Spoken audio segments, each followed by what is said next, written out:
in Cody, Wyoming, as we get ready for the Battle of the Bronx and another Jackson Hole Radio production of high school sports. For Jackson Hole Radio, I'm Jake Nichols alongside Timmy K.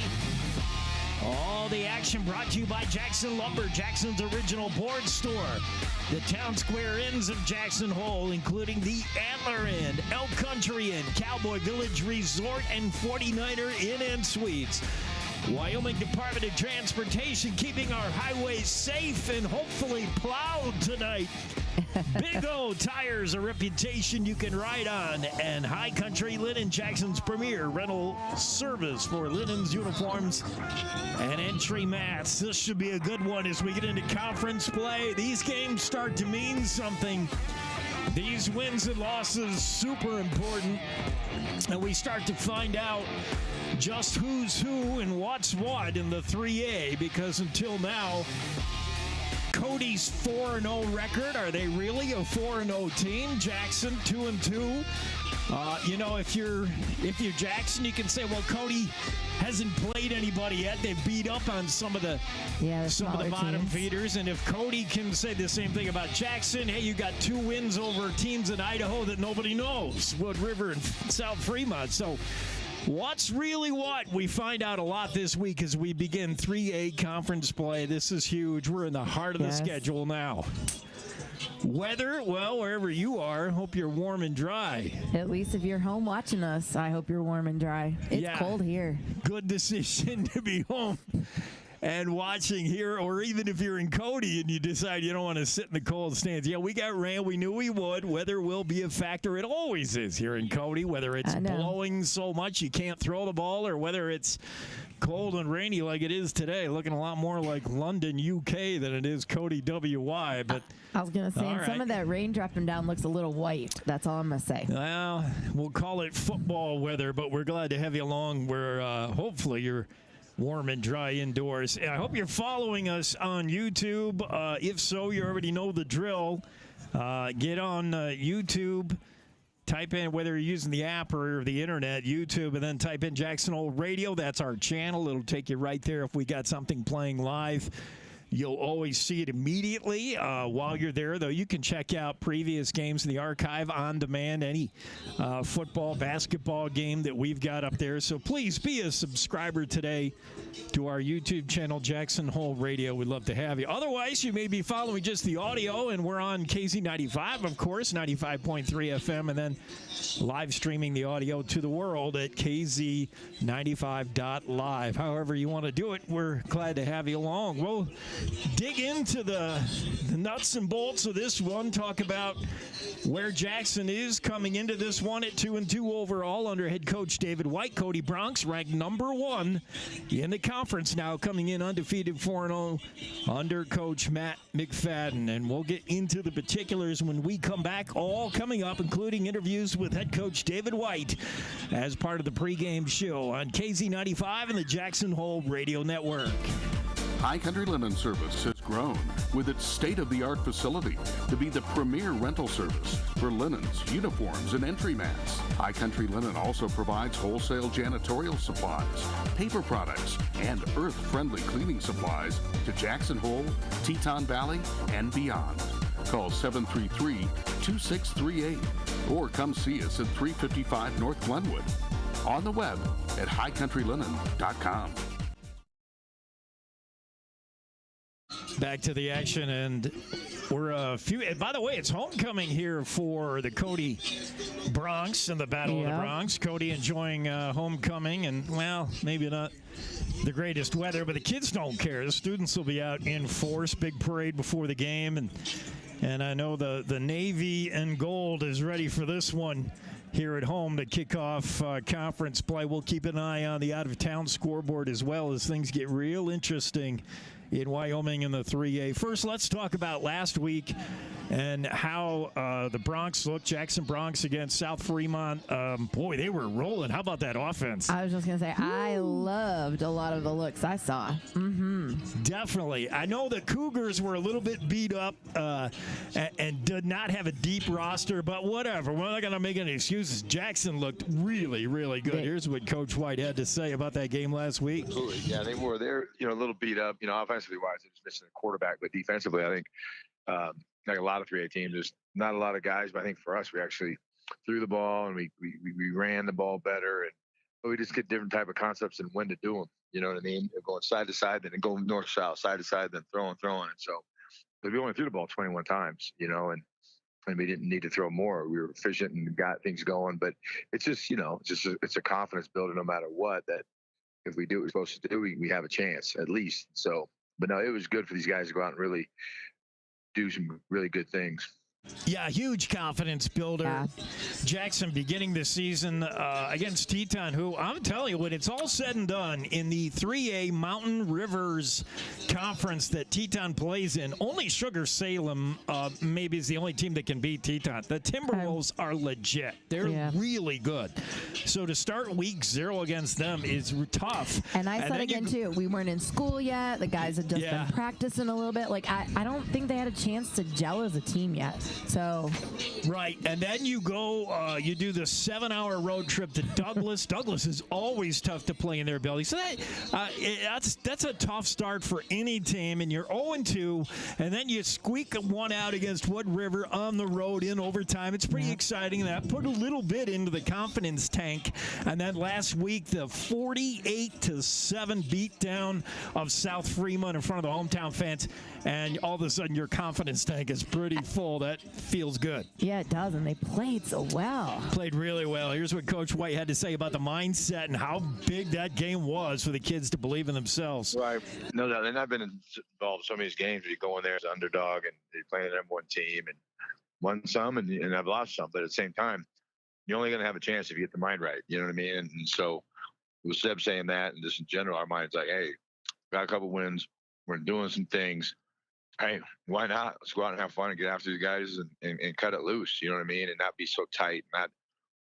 But we've been in a couple more tighter games where our kids have learned a little bit more. You know what I mean? They've obviously done a hell of a job the last 2 years I've been here of just beating people by 40, 50 before they play us. But, you know, Talich is gone and some other marquee names, but they got a heck of a program. And that's what we're trying to beat is a program. McFadden does a great job. Our kids are just mental. You know, hey, let's go. We have a chance to go do something. Why not? You know? So having that kind of positive and that confidence is huge. Yeah, Jackson Bronx full of confidence. The Seb Brunner quote he's talking about was one that Seb gave to the News and Guide after the game last week. He said, hey, we're going to Cody, and why not? Like, nobody expects us to win, so we're going to go in there and punch him in the mouth, see what happes. You got nothing to lose, to be honest. You know, go for it. It's a scary team when you come in like that. I don't know if Cody's worried, but a little bit scary. We'll see. Let's talk about these two teams and what's going right, what's going wrong for Jackson, and some of the elements on the Cody team that you got to watch out for. We'll dig down on this rivalry. Cody, Jackson, Battle of the Bronx. More on the pregame show when we come back. You're enjoying Bronx football on KZ95 and the Jackson Hole Radio Network. Jackson Lumber, the board store, Jackson's oldest business and only true lumber yard in town. Jackson Lumber's hardware people are the best in the business, and they do it right the first time. Jackson Lumber works with people who make a living building, so the tools they sell are definitely the best hand tools and power tools available, with names like Vest Tool, Milwaukee, Makita, Skillsaw, Senco, Fine, and DeWalt. Jackson Lumber, the board store at 130 South Gromont. Call 733-6000, 733-6000.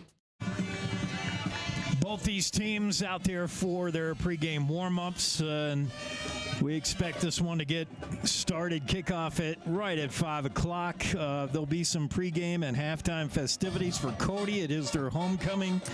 But let me throw some numbers out, if you're one of those math people, one of those statisticians. Tonight, you're going to be looking at some really good football teams.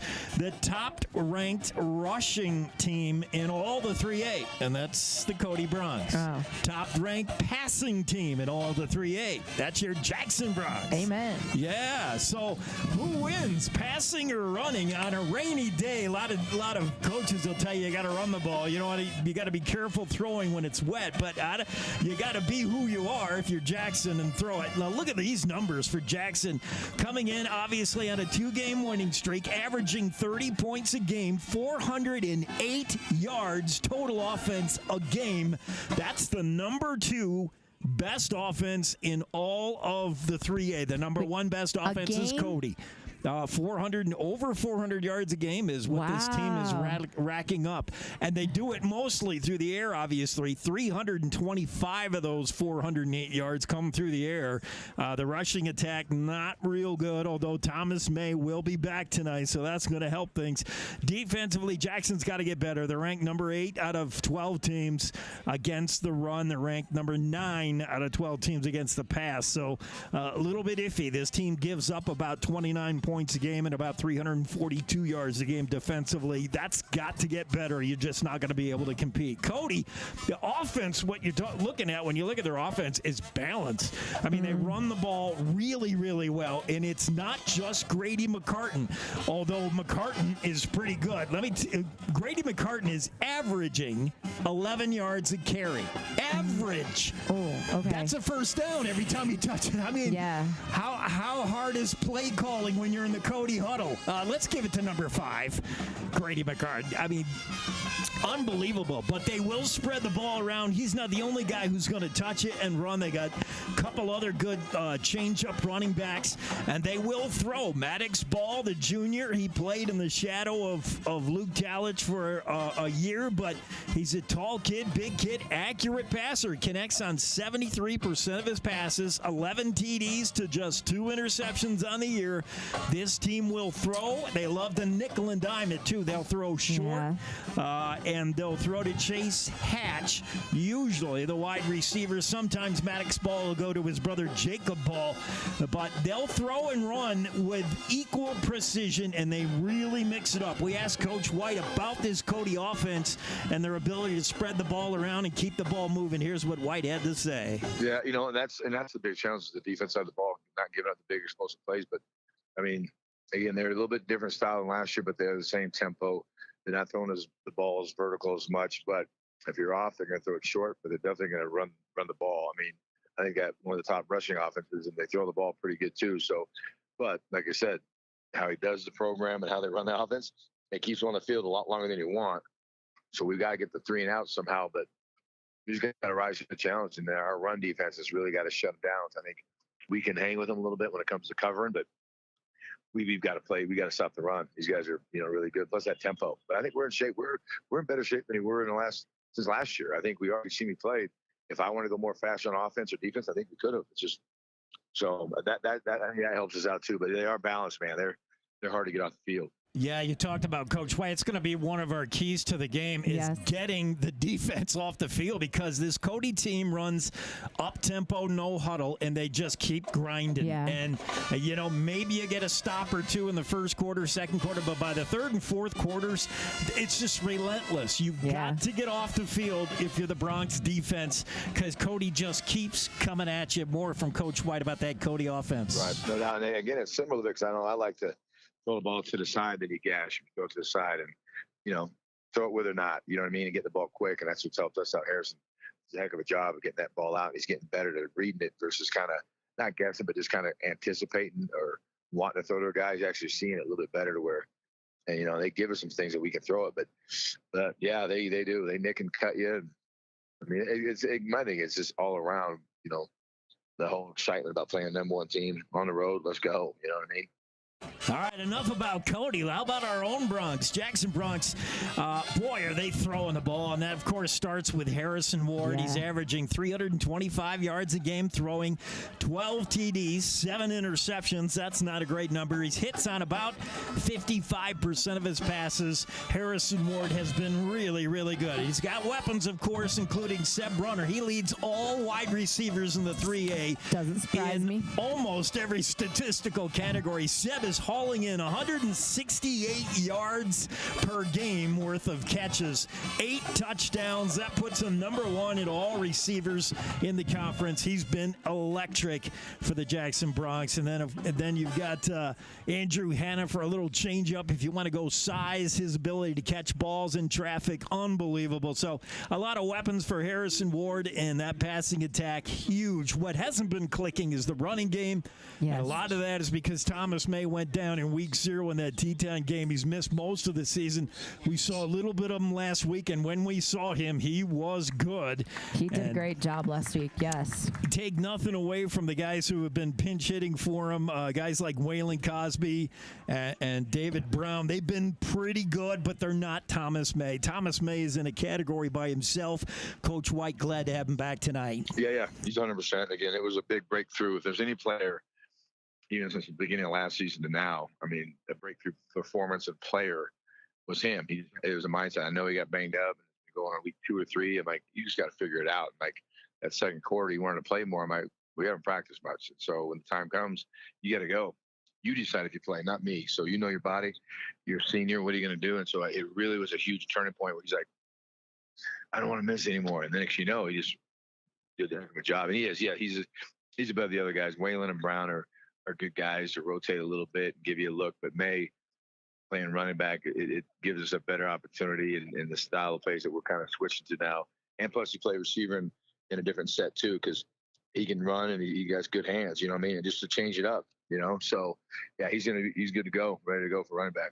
Coach White and the Jackson Bronx will be happy to have Thomas May back on the lineup. Defensively, May's really good as well from that linebacker spot.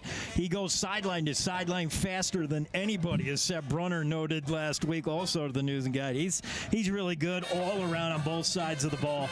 Game plan, I asked Coach White, are you going to look at what Cody does and what Cody gives you, or are you just going to play your game? Because I've noticed Cody will a lot of times go one-on-one with wide receivers, and there's not a lot of safety help over the top. I believe Chase Hatch plays a deep center field.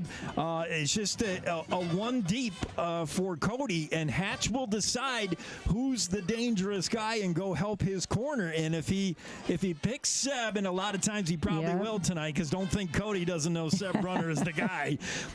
If the safety goes to Seb, then maybe somebody else is open. It's that pre-snap read that Harrison Ward has to make. He's got to identify who's that safety and where do I think he's going to go. And that's going to decide a lot of what Cody does or what Jackson does tonight. Here's what Coach White said about the game plan for tonight. Well, I think for the most part, we want to keep the main thing, but the reason why our main thing is the main thing is because they keep giving it to us. But how much we practice during the week, our quick game, but kind of underneath, if the safety's kind of on an island in the middle, not really doing it, we do a good job at reading the middle safety a lot. But at the same time, if they want to bail, we're gonna throw it low just like they do and make somebody miss. It's high school football, man. There's not a position out there in high school football that isn't as stressful as a guy catches a 8-yard, 10-yard stick route, and all of a sudden you got 1-on-1 out there, and one move, it's over with. And so, but that's the thing about it. It's getting them out there and because they got that 3-3 stack, and so let's make those guys get out there and play us, you know. And so, but then a lot of help over top. But they're gonna go back. We're gonna go underneath. They come in. We're gonna go over top, and I think our kids got confidence to do that. You know what I mean? Plus, we're going to mix up some formations a little bit, and do some things where they're not just going to target 7 on a certain side or position.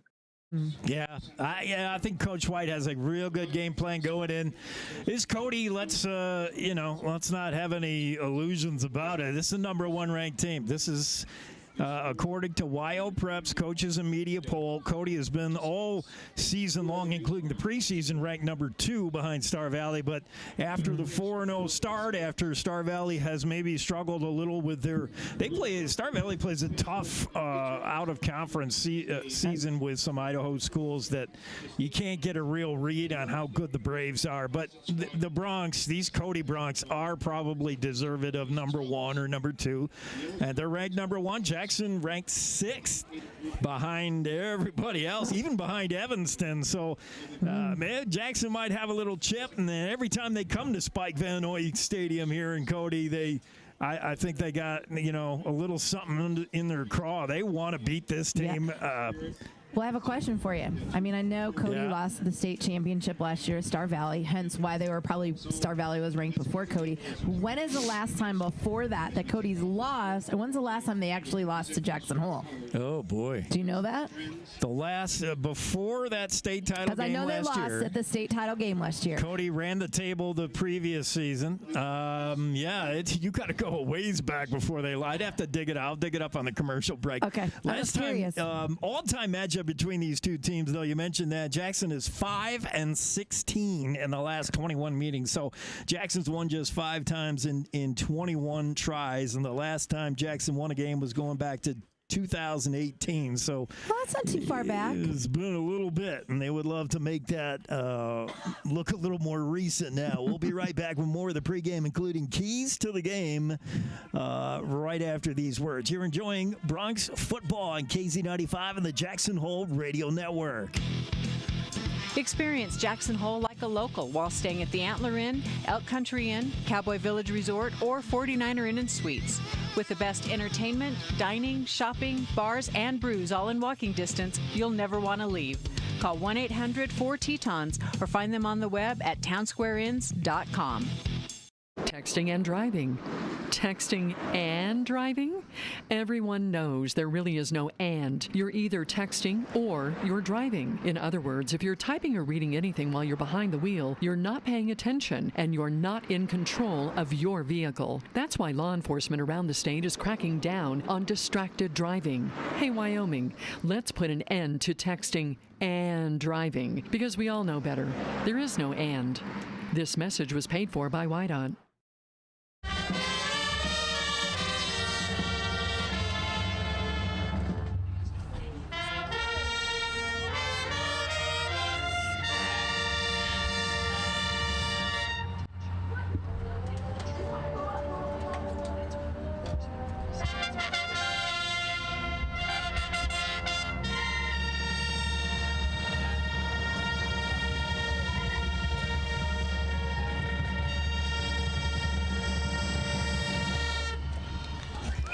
Nice job of that. Cody, that was a little different take of the national anthem. I love it. Let's look at those keys to the game. Hopefully you're on the video portion and we have them up on the screen for you, but if not, we'll let you know what they are. Number one, I think shock value, and that talks about kind of Seb Brunner's quote. Let's go in there and show them something and do it early. Yeah. Because I think, like we said, nobody's played a conference game yet. West has not played West. So, yeah, that's true. So Cody, in the back of Cody's mind, they got to be thinking, all right, we're 4-0, but in the back of Cody's mind, they're like, what Jackson team is coming to play us? Is this the Jackson team we beat twice for a state championship game? Is this the Jackson team we demolished last year in Jackson? No. And obviously, the answer is no on any of this. This is a different team. They have not seen them on the field. No. I'm sure they've watched game film. I think they might be surprised. I know they're going to be surprised. Until you line up across Seb Brunner, until you try to tackle Andrew Henn, I don't think you quite know yet from game film how good the Jackson Bronx are. So it's something you're going to have to do tonight and do it on the field. So I think if Jackson were to come out early, strike quick, I think it puts a little bit in the front of Cody's mind. Doing it a way that no one's expecting it to happen. Maybe. So I think shock value is important. TOP, time of possession. We talked about that Cody offense, so balanced. They have a big offensive line, much bigger than Jackson Bronx. They start to lean on you. They run that up-tempo, no huddle. They just wear a defense down. Yeah, Buffalo hung with them a little bit last week, but they just keep wearing you down. Throwing, running, different guys. I think if we're out there longer than they are, I think time of possession, if we have the ball in offense, and that's not to say if Harrison Ward sees Seb Brunner open on his 60-yard bomb that he doesn't throw, like, go ahead, man, let her rip.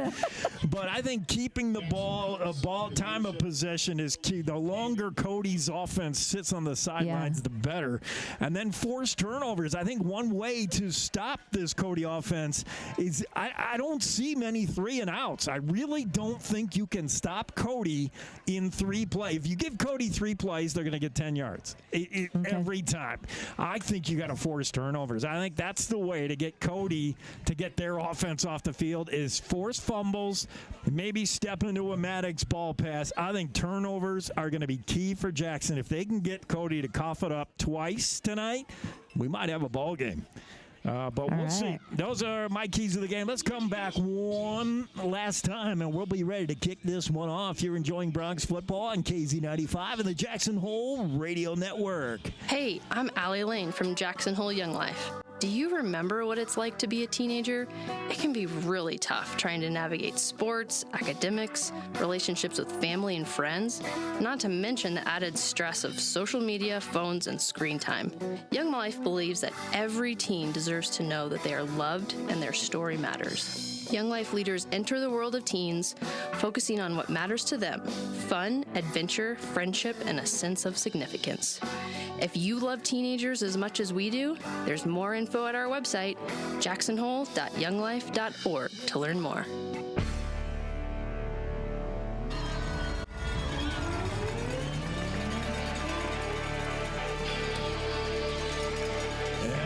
Let's get this one going. You see the Cody Bronx for their homecoming have just taken the field.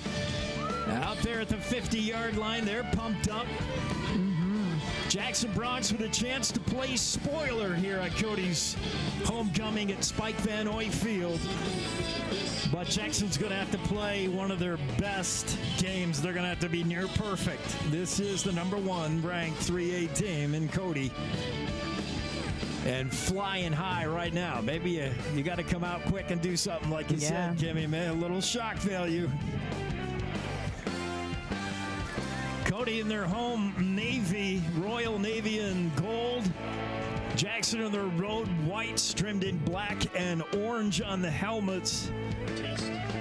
And we'll see who won the coin toss. They flipped that coin about 12 minutes ago, and I didn't pay attention notice either, who had won the toss or not. It sounds like the band is right underneath. No, they're over there. They are directed right towards us, so, like towards the stand. So just about ready to get this one started in Cody, and pretty exciting to begin conference play. This is the heart of the season.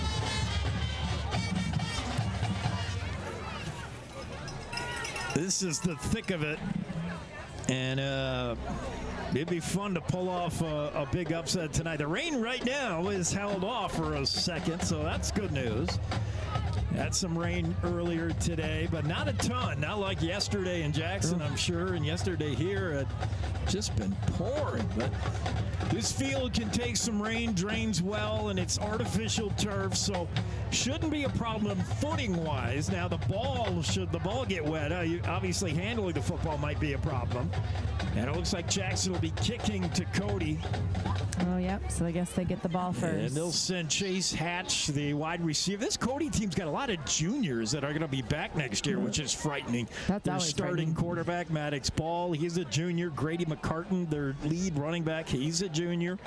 And Trace Hatch is back to receive their top receiver. He's a junior. Onside kick again? I don't know if I would try that again. Jensen Smock will tee it up for Jackson. Kimmy's called for the onside kick already. I've seen it before, and maybe it'll work great now. That'd be a shock value.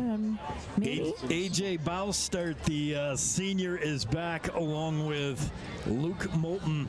They're the two deep men, both standing at their own 5-yard line. Smock's got a good leg. Here comes the kick. He bangs this one, and it'll be Moulton on the far side. He's to the 15, the 20, 25. Nobody's touched him yet. And he breaks a couple of tackles, driven out of bounds. Flags fly, so hold on, as Cody is already in Jackson territory. But we did see a late flag in the area of holding on the return, so we'll see what that one's all about. It is holding on the Cody Bronx. They're going to bring it back a bit. First down, Cody. Oh, that's good. That was a nice tackle outside. It was Waylon Cosby, I think, that got him. Was it? I think so. I saw 18 get up Luke with Moulton him. on the return. And boy, the kick coverage for Jackson has been an issue this year. Sometimes they got it, sometimes they don't. They're a little cold. They just had to warm up. Oh, boy, yeah, that's a scary moment. You just can't spot this team good field position. So Cody will start at their own 31-yard line. 1st and 10, and they come up with Maddox ball. That's Grady McCartan of the backfield in motion. Is Connor Moss, and the give is to Grady McCartan going right up the middle. Things get real thick and heavy in there, but finally McCartan is brought down. Cody's leading rusher. He's got a pickup of 5. It'll be 2nd and 5, and quick to the line. No huddle is Cody. And now Maddox Ball is going to keep by himself. Ball bangs his way into Seb Brunner and has a word to say when he gets up.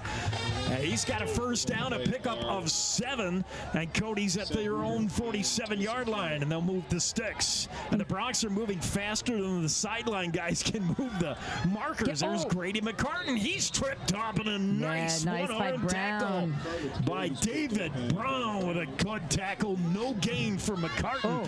And we told you Grady McCartan averages 11 yards per carry. He got 0 right there because of David Brown. 2nd and 10. It's McCartan again. Straight up the middle. He's got a first down and more. Over the 30, 25, 20. Grady McCartan is down at the 2-yard line. And right up the middle, McCartan. Boy, he's got a burst when he gets into the open field. He'll come out for a moment, and Cody quick to the line again. 1st and goal from the 2, and threatening already. In the backfield is Luke Moulton. The snap of the game, and it's a touchdown, Cody. And just like that, it's Moulton with a 2-yard run, and the Cody Bronx take a 6-0 lead. Extra point coming up. It'll be Connor Moss who does the kicking. To hold is Trey Schroeder, the senior. And the PAT on the way, and that did not take long. Just a minute and a half into this one. The kick is blocked and no good. Yeah, all right. So Jackson able to hold Cody to just the 6. And we'll stay right here for the kickoff, but boy, that did not take long. Grady McCartan was stopped on the previous play before that big long run by David Brown, but they just came right back to him, gave it to him again, and McCartan right up the gut with a big run, big play. And that's set up. I'll start with the 2-yard touchdown dive, and it's 6-0 Cody right off the get-go. 10:23 to go in the first quarter, and Cody on their first possession drives 60 yards for the touchdown.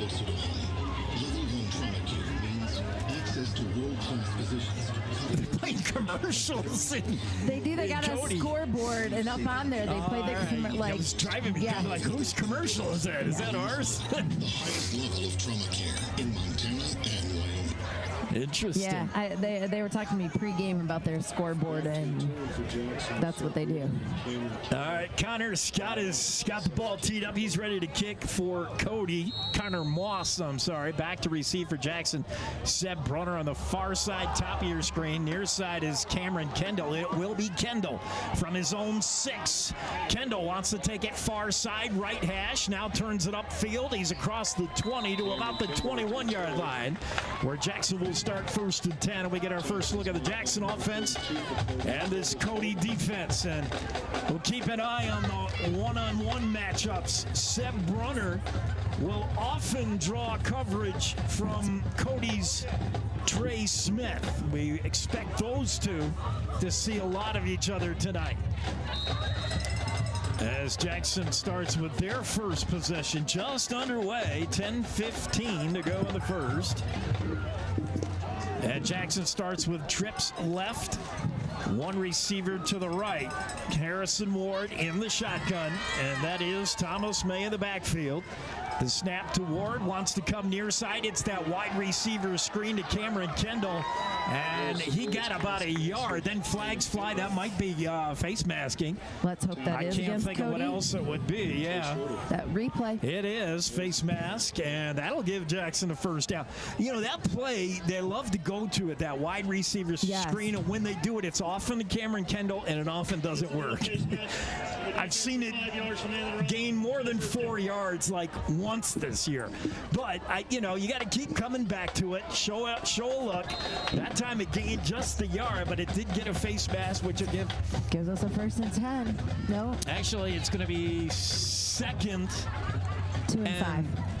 So they give you the yardage plus a 5-yard face mask. They didn't call it the flagrant. May in the backfield. Harrison Ward calls for the snap. Back to throw. Ward has plenty of time. Fires to nobody, and I think that was a little confusion on the route. Seb Brunner holds his head. Seb Brunner was on a go. Harrison Ward was looking for somebody to come back to the ball. I don't know if it was Tyson Kendall or Seb Brunner that didn't have the correct read. Whoever it was, it wasn't what Ward was expecting. And the pass incomplete, so it brings up 3rd down now.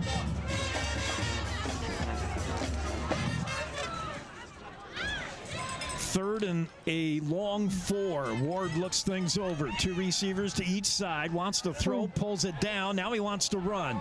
Not a lot of room there, and Harrison Ward is dragged down short of the first down. It'll be 4th and 3, and I would imagine the Bronx have to punt here as Ward takes his helmet off. Yeah, I don't know if it got ripped off him or and there is a flag down on this, and Ward is got something wrong with his face, obviously. His helmet was ripped right off.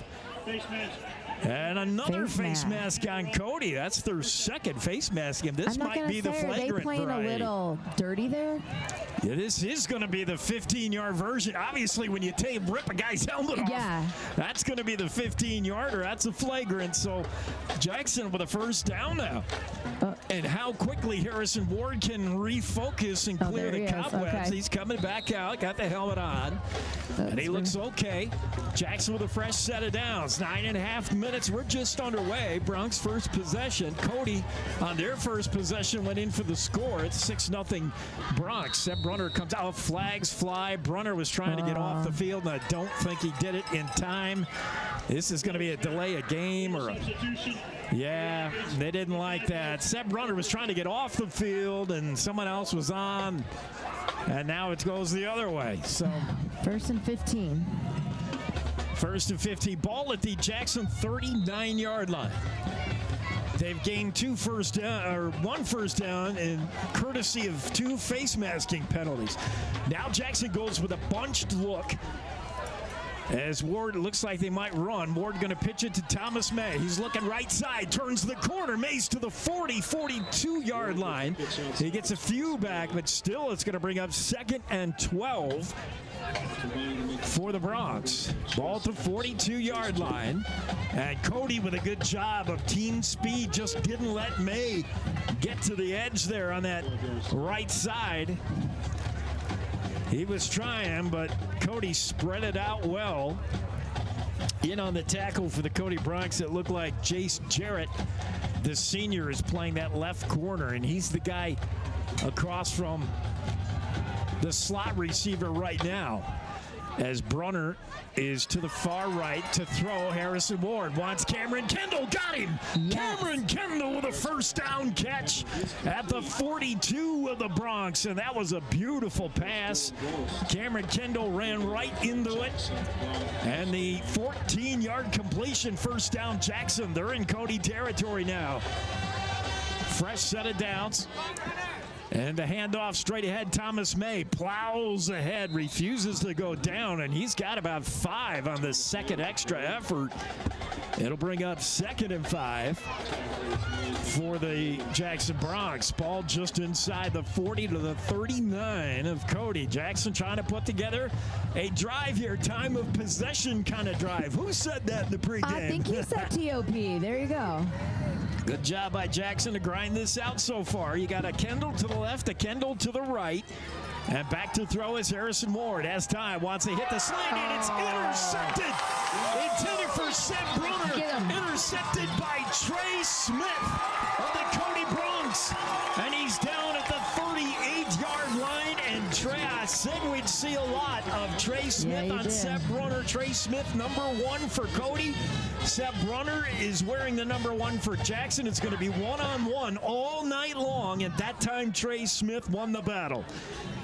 Pass intended for Seb. It was actually on the money. Credit Trey Smith for the coverage. He was right there and reached out to intercept that ball. So Harrison Ward is intercepted, and Jackson with a turnover gives Cody the ball back at their own 37, and now they're going to mark off a penalty against the Jackson Bronx, and I didn't see what that was either. Me neither. I didn't see a flag go up. It's a 15-yarder. The ball's all the way into Jackson territory to the Bronx 47. First and 10 for Cody. I mean, Cody can do that, but we can't afford to do that. Luke Moulton in the backfield, but it's Maddox. Ball wants to throw, and it's overthrown. He was looking for Jacob Ball, his brother, on the outside, the senior, but he overthrew him. Jacob Ball had single coverage with Tyson Kendall. Kendall was beat by a step or two, but the pass was overthrown. 2nd and 10 now. Maddox ball gives to Moulton straight ahead. Big hit. Castino in on the stop along with Thomas May. Pickup of 2. But Luke Moulton, not a lot of running room over that right side. It'll bring up 3rd and 8. Jackson with a golden opportunity here to try to stop Cody on a 3-and-out. But you're in 4-down territory here. You're too far for the field goal, too short to punt.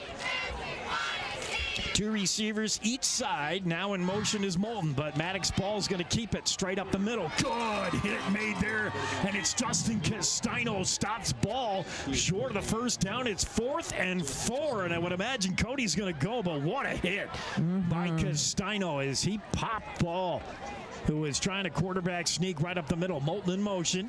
Maddox ball. Now he doesn't know if he wants to call this play. Maybe they were just trying to draw Jackson offside, and are they even going to call anything? He's looking to the sidelines at Coach McFadden, and they're going to call the play right now on the spot. But clock ticking down.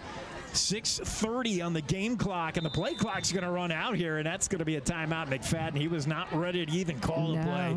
They were just trying to get Jackson to jump. The Jackson Bronx did not jump, and that will cause Coach McFadden to try to figure out what kind of play he's got in the playbook that'll get 4 yards. 4th and 4, Cody at the Jackson 41-yard line. What do you do? What if you've seen from the Bronx? Do you give it to McCartan, who's been good? Do you keep it yourself? I bet they don't throw. I bet. Yeah, they're probably not going to throw. They got to be true to themselves and probably keep it on the ground here.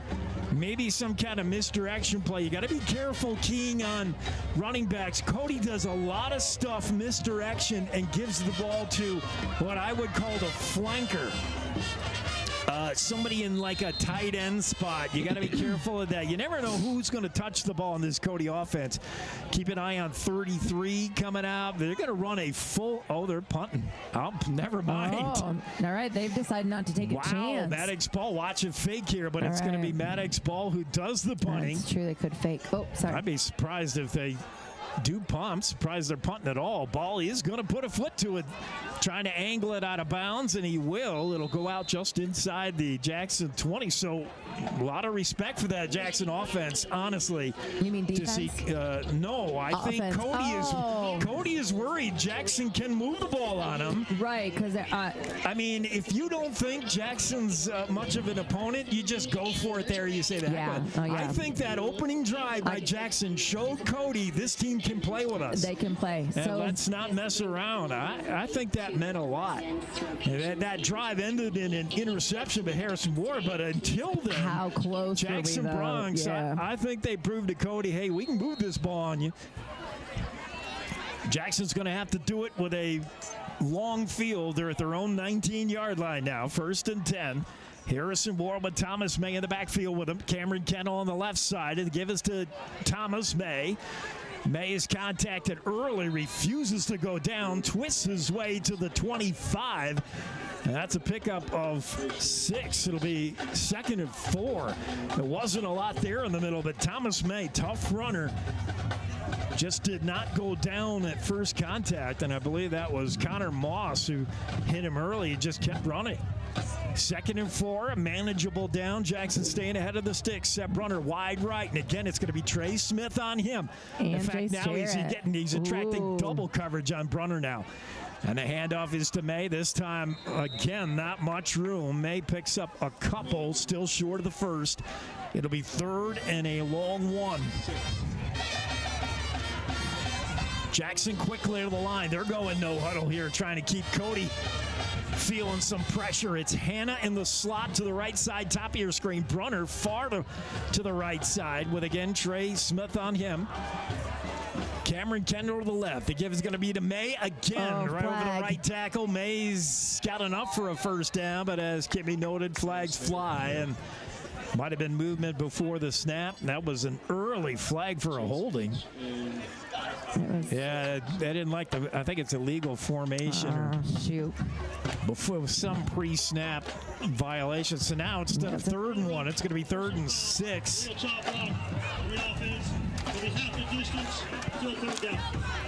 Still 3rd down. Half the distance. I'm not sure why that's the. It's a 5. Oh, they're marching this one. Wow, he's still going. Oh, is that half the distance Jackson, from the goal? I don't know, because goal line would be, I don't know. Nah, I don't know what that just was. I don't know why that would be half the distance. I'm not sure whatever what they it just is, said. they ran that thing a long way. In fact, the referee marching the ball back had bumped into the Jackson players. This is going to be 3rd and 14 for the Bronx, whatever that was. Hannah Brunner wide to the right.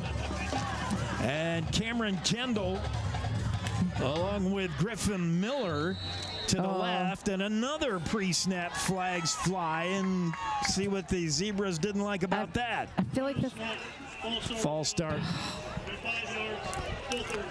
3rd down and 19 now, and there's not many plays designed to get 20 yards, at least the way you draw them up.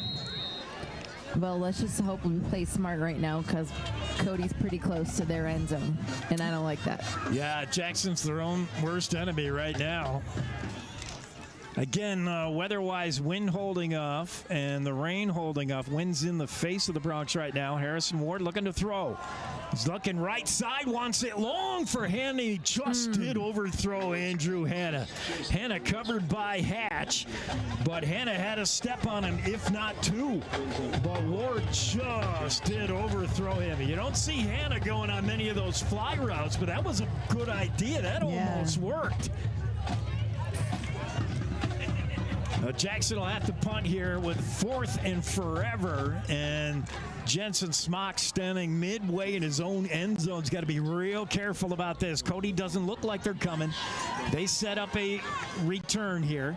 Smock gets it off. Line drive kick takes one bounce. Hatch has it at the Jackson 46. Hatch going left side. He's to the Jackson 40, the 35, and he's pounded down there on a big tackle at about the Jackson 36-yard line. And a good hit by Griffin Miller, the 5'9", 160-pound senior, with a nice stop. Hatch on a nice return, though, and Cody's got a short field to work with. They're already up 6-0 with 4:25 to go in the first. Cody Bronx at the ball at the Jackson 36-yard line on the far hash. Jackson Bronx defense has been their Achilles heel so far this season, and they were victimized by a Grady McCartan run in that first series. McCartan has not returned since then. They've got a lot of different running backs, and we'll get our look at the junior Owen Peterson now in the backfield with Maddox ball. Trips right, Peterson in motion. He gets the pitch. Peterson cuts it back inside, nothing there. Castino was there. David Brown turned Peterson inside, and Castino was right there to meet him. Bam! No gains, 2nd and 10 for Cody. Maddox ball, the 6'5" junior quarterback. We talked about his accuracy in the pregame. Hits on 73% of his passes. Ball's going to keep it. Wants left side, and he is ripped down. And that was a tackle up high. No flags. Pickup of just one, and it looked like Caden kneeled on the stop. Neal just reached out and yanked down Maddox Ball. Said, sit down, son. Peterson again to the backfield for Cody. Maddox Ball with 2 receivers left, 1 to the right. Calls for the snap. They give to Peterson. Trying the left side, turns it in. Caden Neal is there to meet him. And that's short of the first down. Big hit by Caden Neal. Decent gain by Peterson. He got about 5. It'll bring up 4th and 2, 4th and 3. They're going to go. Cody, they're not going to punt this time. 4th down and 3. Peterson to the backfield to throw as Maddox Ball over the middle. Incomplete. Yes. Broken up by Seth Brunner. There was a flag in the background. Very late flag comes in, and Brunner can't believe it. Very late flag, and I did not think. Let's look at that replay again. Replay, that looked good to me.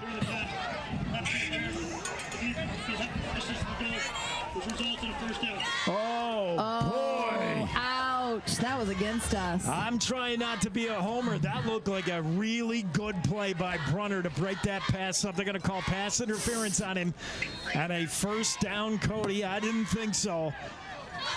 Maddox Ball gives to Grady McCartan. He's met in the backfield. Oh. You got to put him down, but the whistle blew. Okay. Oh, there's some balls flying around out there. Yeah, good job. McCartan was hit behind the line of scrimmage by Cruz Foray. Yeah, I've been watching 58, 51, That's 52 out there. Let's keep going, boys. Yeah, and that's no gain. Coach White said, I need my run defense to step up. Foray, Neal, and Castino have been stellar so far. It's Grady McCartan again, and he's wrapped up immediately. A big stop. Thomas May, David Brown, both there, and McCartan got maybe a yard.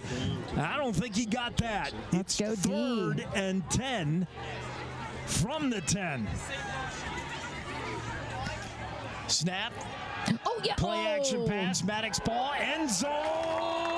Touchdown, Cody. Oh, my. What a catch. That was into triple coverage. And the catch made by Jace Jarrett. Hey, Jace is a senior. What a grab.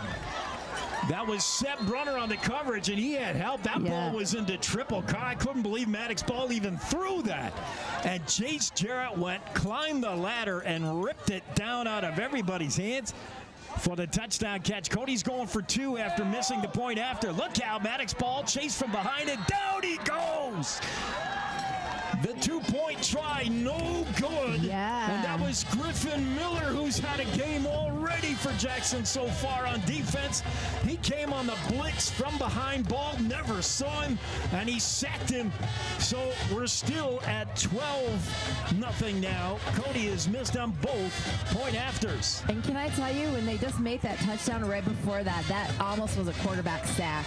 Like, one of their offensive guys saw the guy coming and got him, and he was right at the quarterback. Really? So close. I'm just going to say, D's doing a great job. Our defense is doing it. Defense is... I mean, the scoreboard doesn't say so, but I think so. Now, one big Grady McCartan run hurt him, but otherwise the defense has done some very good things.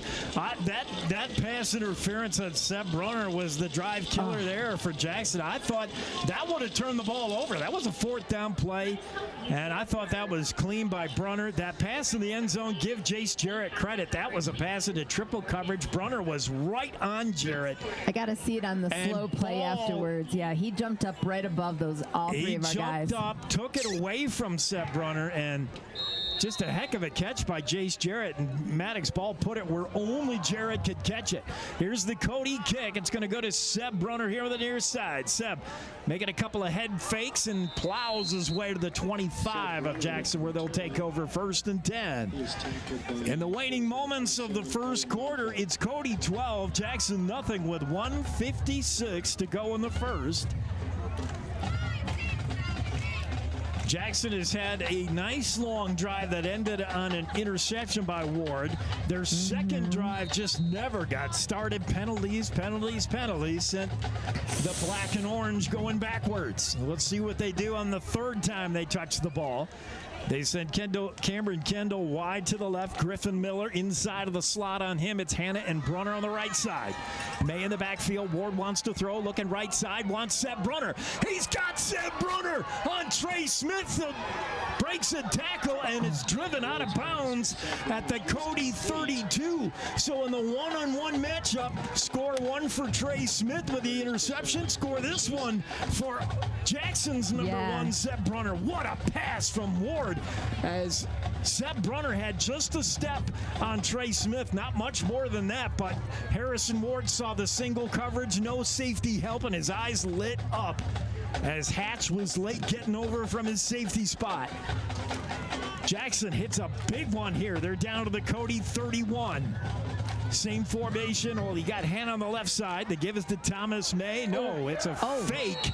And Harrison Ward, that's going nowhere. They were trying an option keeper, and Cody sniffed it out, and Ward goes down with a 2-yard loss. It'll be second and 12.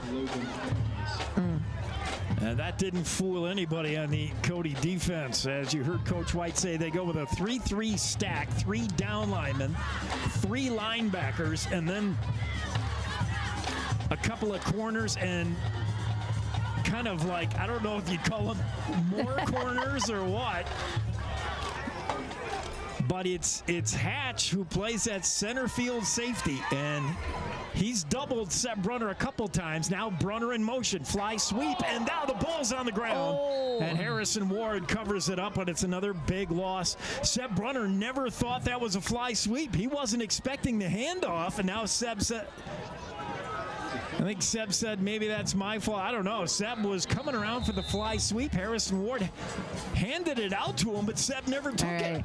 Timeout, Jackson. Yes, Jackson's going to get their heads together because they're looking at a 3rd and long here. I feel like that's a little bit of communication there. They're maybe a little 20. excited, that adrenaline out there. Brunner thought it was just kind of a fly sweep. He never even grabbed at the ball, and Harrison Ward was trying to give it to him. And miscommunication. But yeah, we talked in the pregame about Jackson having shots deep with Seb Brunner when the safety doesn't get over to help Trey Smith.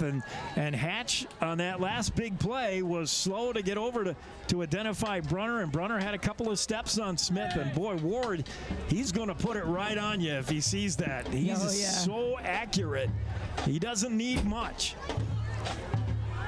But we might need another one of those here, as it's 3rd and 20 for the Jackson Bronx. The ball's on the Cody 41-yard line. Jackson's been in Cody territory twice now. Harrison Ward threw one to the wrong team last time. 3rd time's the charm. 3rd time's the charm here. May in the backfield, 2 receivers split right, 2 to the left. Harrison Ward, here comes Cody with a blitz. They're coming. Ward gets rid of it, throws incomplete. He wanted Miller, but the pass knocked down, incomplete. Griffin Miller, the intended receiver, and Cody was coming. They brought the house that time. And Ward didn't have a lot of time. Credit the offensive line. They held as long as they could. They allowed Ward to get rid of it to his hot read, but the ball was just a little overthrown to Griffin Miller, and he couldn't come up with it. 4th and long now, and Jackson will try to punt and pin Cody deep in their own territory as the first quarter coming to a close. 35 seconds left in the opening frame. It's 12-0 Cody, but Jackson has had their moments. Defenses look pretty good, and the offense, if they stop getting flags thrown, look out, Jensen Smock, bad snap, and somehow gets that kickoff. Whoa, good for him. Wow. Actually, bad for him. I know. He just got tackled pretty hard, too. No, the result is good, but if Jensen Smock was a real punter, and he's not, Jensen Smock is a soccer player, any real punter would have just jumped on that ball and said the heck with it, but Smock just was not going to give up. He's like, I'm going to kick. The snap was like low. That's in there. Like, I'm not going to give up. Let's go. That's crazy dangerous, Jensen. You don't do that, man. I mean, if he wouldn't have got that off and tackled with his I mean like, it got off. There's no way in the world Jensen Smock should have kicked that, but he did. So the result is the ball's on the Cody 11. As much as I want to say, Jensen, you should have never kicked that. I'm okay with it on the 11. That Let's could have gone wrong 10 different ways, and it went right the only way it could have. Here's Maddox Ball with his shotgun snap. Ball wants to pitch it, does. It's going to... That's a loss. That's David Brown again on the stop, as it's A.J. Baustert on that kind of a fly sweep. They were going to misdirection. They were trying to catch Jackson keying on Grady McCartan, but they did not. The Jackson defense figured out it's Baustert with the ball, and that's a loss on the play. It'll be 2nd and 12, and they won't get this play off. First quarter comes to a close with the score. Cody 12, Jackson nothing. We'll be back with the start of the second on KZ95 and the Jackson Hole Radio Network. High Country Linen Service has grown with its state-of-the-art facility to be the premier rental service for linens, uniforms, and entry mats. High Country Linen also provides wholesale janitorial supplies, paper products, and earth-friendly cleaning supplies to Jackson Hole, Teton Valley, and beyond. Call 733-2638 or come see us at 355 North Glenwood. On the web at highcountrylinen.com. You're watching and listening to live coverage of Jackson Hole High School sports on KZ95.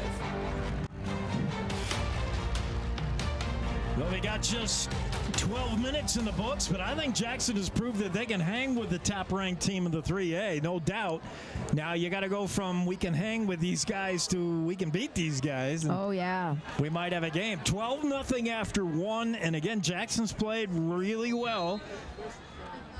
But so has Cody. Cody has the ball, 2nd and 13, deep in their own territory. Maddox Ball throws, hits Hatch on an easy little pattern, and a missed tackle over there by Tyson Kendall allows that to become a first down. That was just a little 7-yard out, and if Kendall makes the tackle, it's done, but he could not bring Hatch down. That's a first down. Here comes Cody again. They give to Grady McCartan. McCartan dodges a tackle at the line of scrimmage, breaks another tackle, and picks up 6. Let's give him 7. It'll be 2nd and 3. And McCartan, the guy who's averaging 11 yards every time he touches the ball, shows us why. He's been as advertised. Cody quick to the line, no huddle. Maddox Ball gives to McCartan again, looking right side, hesitates for a moment. Now he's down. He never got past Cruz Foray. And again on the stop for Jackson is number 2, Thomas May. And Thomas May comes up from his outside linebacker spot, but it's a first down, McCartan. And the ball at the 42-yard line for Cody. They'll come quick again. Maddox Ball, play action, throws, overthrown. Good job by Cameron Kendall to come up and make the hit, but the pass too tall. Intended for Chase Jarrett, who caught that touchdown pass earlier in the first quarter. That pass too high. It'll be 2nd down and 10 now for Cody on the Maddox Ball miss. Maddox Ball gets the snap, wants to pitch, does. That's Grady McCartan. Big block out front by Connor Moss. And Grady McCartan's all the way down with a first down to the Jackson 32. And a late flag, and I think they're going to get Castino with a face mask or something. But what a block on Andrew Hanna by Connor Moss as he flattened Hanna, and that allowed McCartan to turn the corner. Moss is not a small guy, neither is Andrew Hanna. Moss goes 5'10", 220, and he collided into Hanna, who's 6'7", 205, and just knocked him down. And that left a lot of room for Grady McCartan to get the big first down. Run, personal foul. Jackson, 15 yards. It's on Justin Castino, who made the stop. I'm not sure what he did, but it was naughty, whatever it was.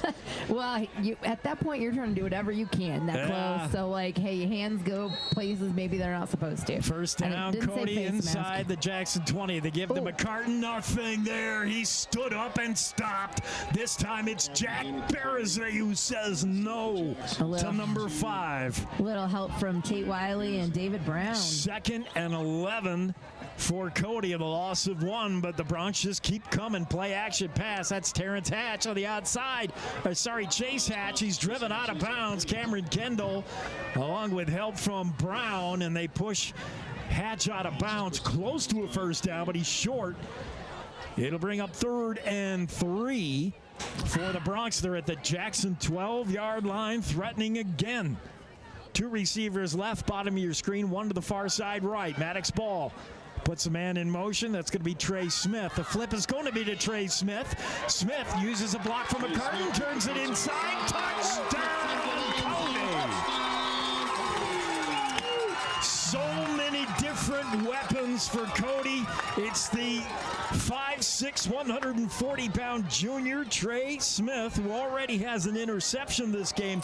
And he got a nice block from his running back, Grady McCartan. And that allowed that 11-yard touchdown run, and Cody is on top now, 3 scores. Extra point from Connor Moss coming. Snap is a bad one, but the hold does get there, and so does the kick. And Cody now takes a commanding 19-0 lead here in this second quarter. Kimmy, what do you think? Can Jackson answer? I think so. We were so close. I bet they really need to score on this drive. I really think they need to put some points up there so they don't drop their spirits. If you're going to answer, you got to do it now. You can't let Cody get going on you. And one thing you said, we're starting to let them get out there too much. That I don't want them to wear down their defense. Yeah, I don't know. In some ways, I've been overly impressed by Jackson. I didn't think they'd have this amount of fight in them and this amount of talent. Like, Jackson's playing with the best in the 3A, and they're showing that they can move the ball and they can stop Cody on some. Yeah, I was like, we just got to get some points on the scoreboard. Close. Yeah, penalties have been a problem. The Ward intercept. I mean, they're so close.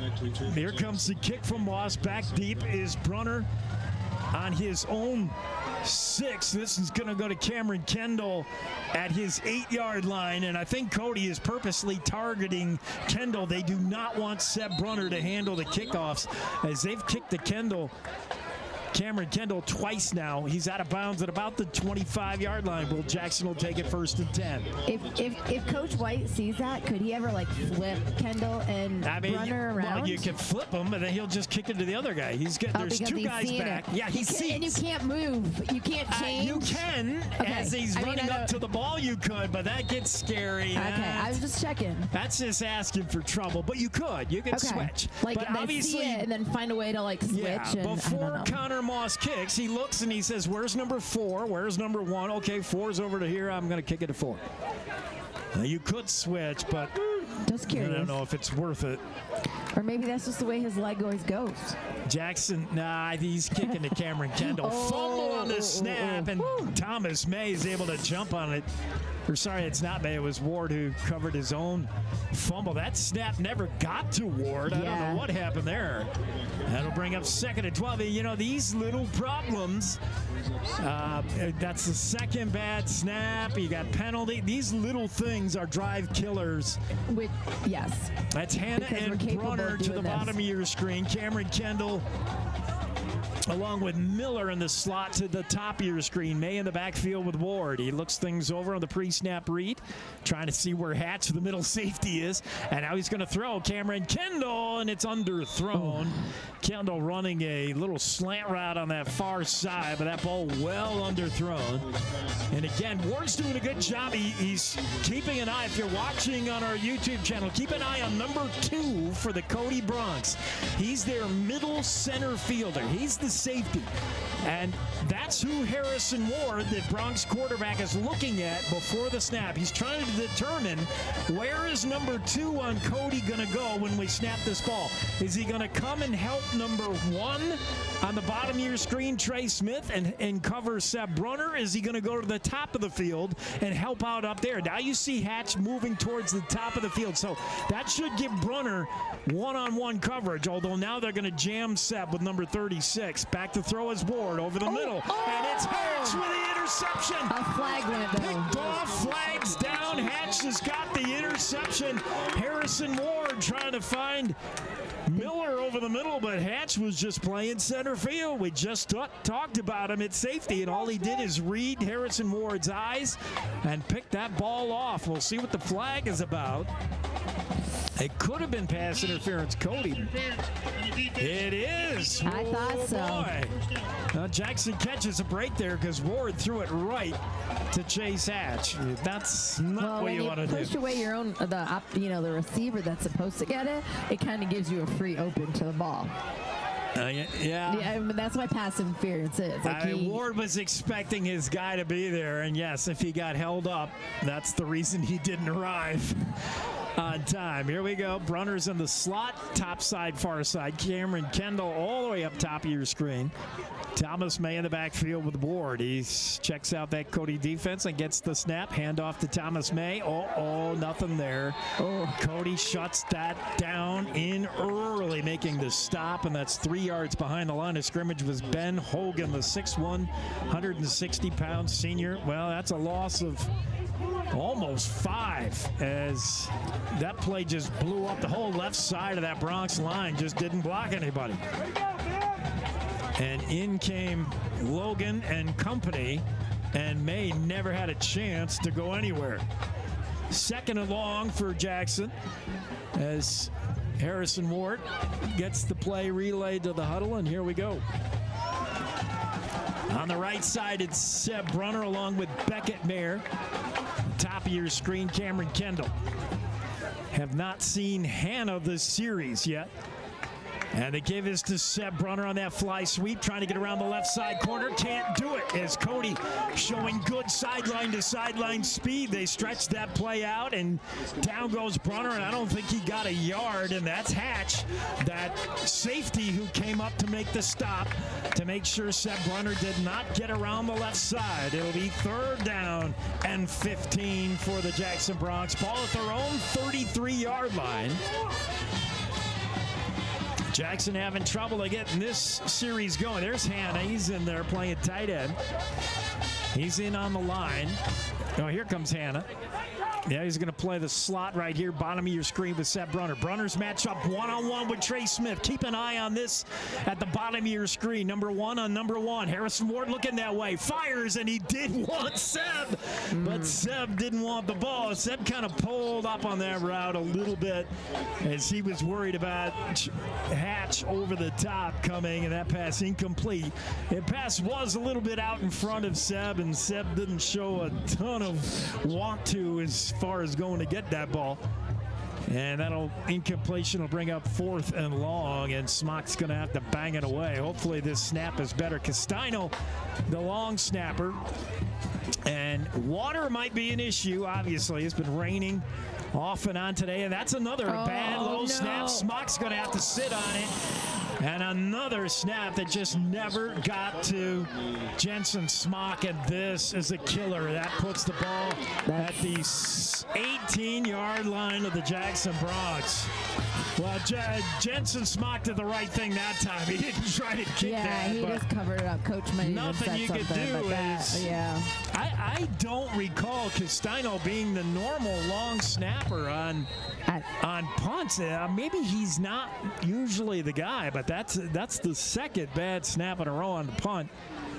And that's a killer because Cody does not need a short field. No, that's Here come the Bronx. Bronx in a bunch formation. Boy, looks like they're going to run out of this one, I would imagine. The give straight ahead and a little bit of running room. Right side won't go down all the way to the 10-yard line. That's Luke Moulton, the senior. We said you'll see a lot of different running backs from Cody. They'll use a bunch of guys. McCartan's their main man, but there's no reason you won't see this guy, Luke Moulton. Moulton's going to get another carry. Right side, this time it shuts down a little more, but again, they struggle to bring Moulton down. Finally, they do, but Luke's got a first down. I believe that's going to move the sticks. 1st and goal. We'll see. It's close, and it is. 1st and goal for Cody.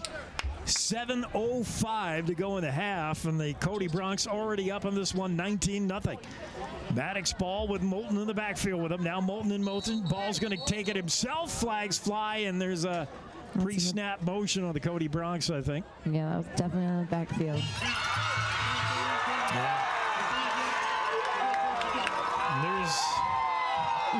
going to be moving. Yes. You got some Cody's finest down at the bottom of your screen. A Cody police officer that's held up a sign say, cheer or go to jail. And the crowd decided they would rather cheer. Here's a give. No, fake to Moulton. Maddox Ball's going to throw. Caught by his brother. And that's Jacob Ball. And he's dragged down by Cameron Kendall at the 2-yard line. It'll be 2nd and goal. Knocking on the door is Cody again. Moulton in the backfield with Maddox. Now Moulton in motion. Maddox Ball lost the snap, and he's able to jump on top of it. Actually, not he, but number 47, Logan Class, saw that loose ball. He jumped on it, so now it's 3rd down and goal from the 3 for the Cody Bronx. They're up in this one already. Now as a quarterback sneaks straight ahead. That's not going to get there. Maddox Ball is fighting, and now flags fly. I'm not sure what the flags are, but Maddox Ball was not going to get there. He was stood up at the 1-yard line by the Jackson Bronx on a goal line stand. What's the flag about? Face mask on Ball, and worse, I think that is a 1st down. Yeah, half a distance. No, it says 3 and 4. All right, so 3rd down and 1 from the 1-yard line. 3rd and goal for the Cody Bronx. You imagine they'll take 2 downs to do it. Now McCartan's in the backfield. I wonder if he's going to get the ball.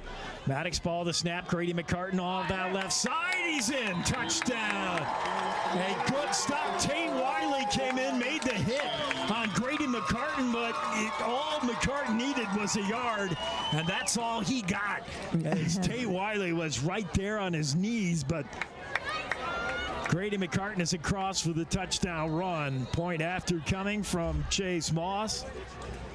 And Cody trying to break this one open. Connor Moss, sorry.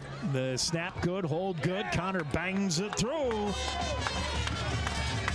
And the Cody Bronx now with a 26-0 lead. I've got 26. Oh, 26. They didn't have the point yet. They just okay. Yeah. It's one of the rare times I'm right.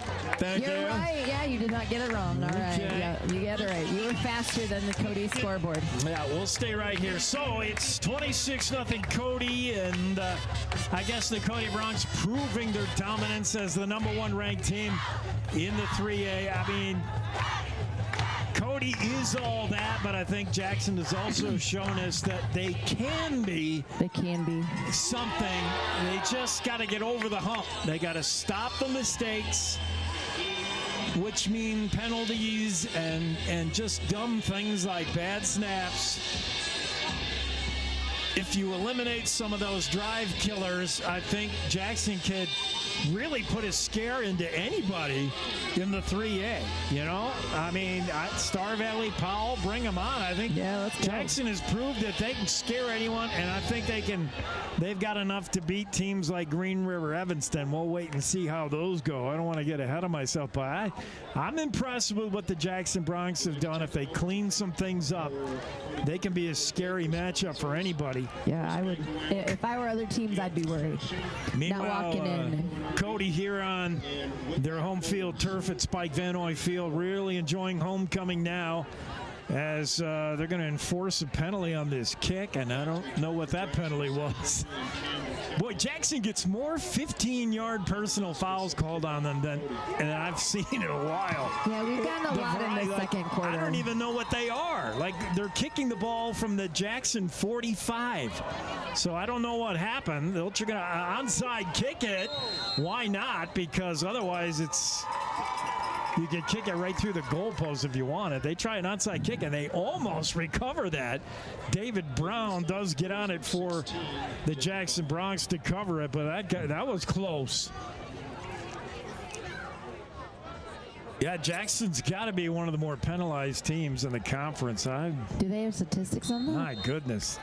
They don't that I know of. Okay, just sure checking. You can find them somewhere. 5:50 to go in the first. Jackson down 26-0. They got Seth Brunner, bottom of your screen. Hannah, the tight end. Or Hannah on that left side in the slot. They give it straight ahead. Thomas May. He's across the 25. down at the 25, actually. May returning from a rib injury, was hurt in week 0 against Teton. Missed all but a little bit of the game last week. He came in the 3rd for a couple of series and looked really, really good. Coach White gave him the 100% ready to go tonight, and he's been Jackson's entire rushing game, but it's time to throw the ball. Harrison Ward flips one. That's an early hit right there. Pass intended for Justin Castino. Now, to me, that looked like pass interference. Am I seeing the... we have benefit of the replay where other folks don't. We're going to look at that, but boy, it sure looked like Castino was hit before the ball arrived. Sorry if I missed the play happening right now. I'll try to cover that for you. 2nd and 10 now for the Jackson Bronx. Ball at their own 25-yard line. Sorry, it's 3rd and 10, 3rd and 9, let's call it. As Harrison Ward from the shotgun back to throw. Ward flushed out of the pocket. Ward's going to throw. He wants Andrew Hanna overthrown, incomplete. Hanna had double coverage. Trey Smith along with Jace Jarrett were watching the big Andrew Hanna down the right sideline of the pass, overthrown anyway. It'll be 4th and 9. And what did you say? You thought? Yeah, he got pushed in the back before the ball got yeah, so to me, that's pass interference. Well, okay. All right. It wasn't like he got, the ball was already coming. It was before. I'm going to say. Let's see if Jackson can get a snap off here. It's Castino again. Will snap to Jensen Smock. And this snap is good. Smock's got it, bangs it. Line drive kick, fielded by Grady McCartan. It is 40 to the 45 to the 50. Grady McCartan down the sidelines. Flags are down, and McCartan's going to go all the way to the house. Grady McCartan, touchdown, but we'll see what the flag is. Boy, McCartan is electric.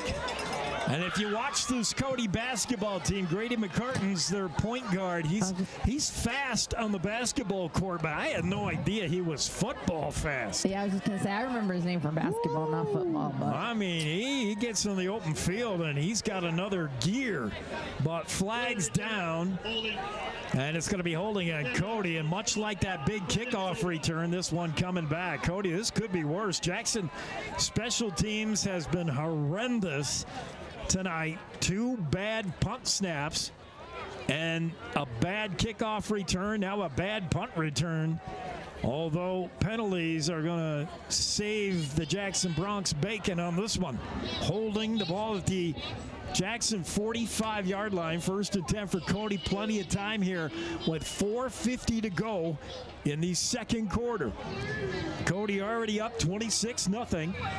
And they line up with 2 receivers to the left, 2 to the right. Maddox Ball, the quarterback of the shotgun's got Owen Peterson, the junior, in the backfield with him. Waiting for the refs here. They're ready, and, well, maybe they're not. Okay. Timeout, Jackson Bronx, I believe. That's what Jackson, I don't know if Coach White didn't have the right personnel or enough players or what, but he didn't like what he saw.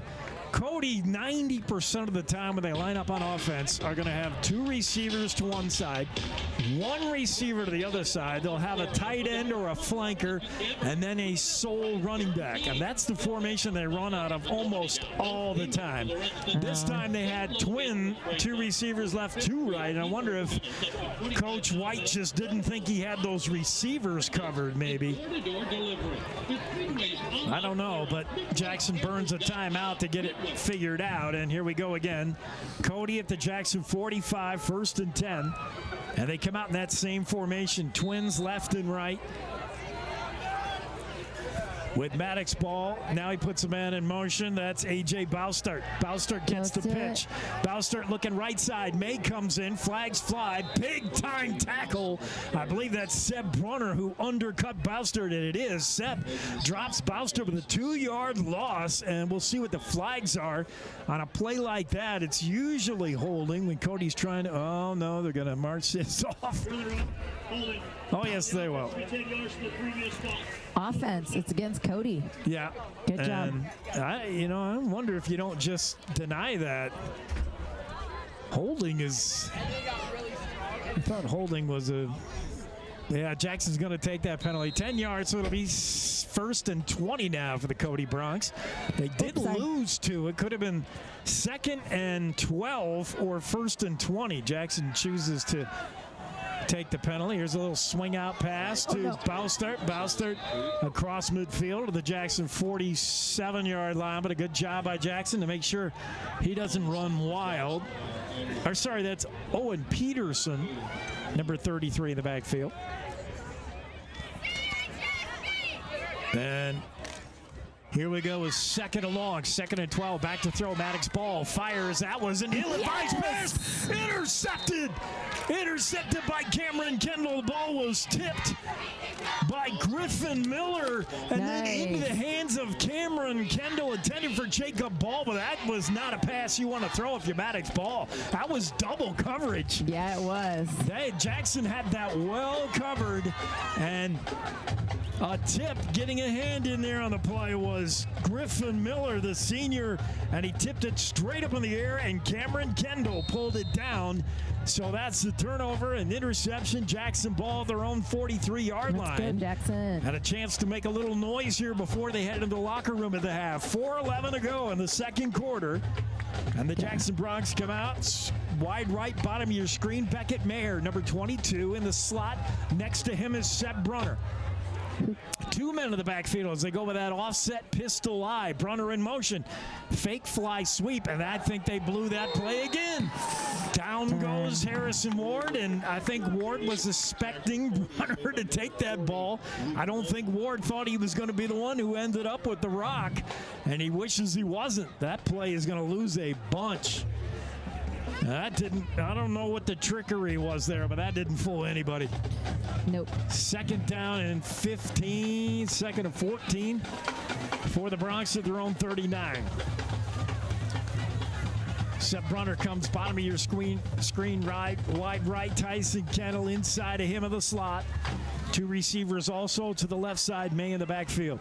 Back to throw. Ward flings one out in the flat to May. May on the run, gets across midfield and very near the first down. I think that is a first down. I think he's going to be just short depending on where they mark it down. Oh, you're right. First down, May. There we go. That was a nice little play. Any way you can get the ball in the hands of Thomas May. And that was a nice, accurate pass in the flat. It was just a little 6-yard pass. But because Ward was able to hit Thomas May while he was running, he allowed May to just really get some momentum. And a big pass play there for the Broncs. 1st and 10 at the Cody 47-yard line. Ward wants to throw again. Another little swing out pass, this time coming to the right side. Little high. And it was overthrown for May. 2nd and 10. Yes, same play. Cody read it a little better. They were coming up hard. It'll be 2nd down now for Jackson. They're down 26-0 to the Cody Broncs here. Battle of the Broncs in Park County. Spike Vannoy Field. It's homecoming for the Royal Blue and Gold of Cody. Jackson trying to play spoilers, but it's not going that way so far. Trips right for Jackson. 1 receiver to the left. May in the backfield behind quarterback Harrison Ward. Cody shows blitz. Here they come. Pressure.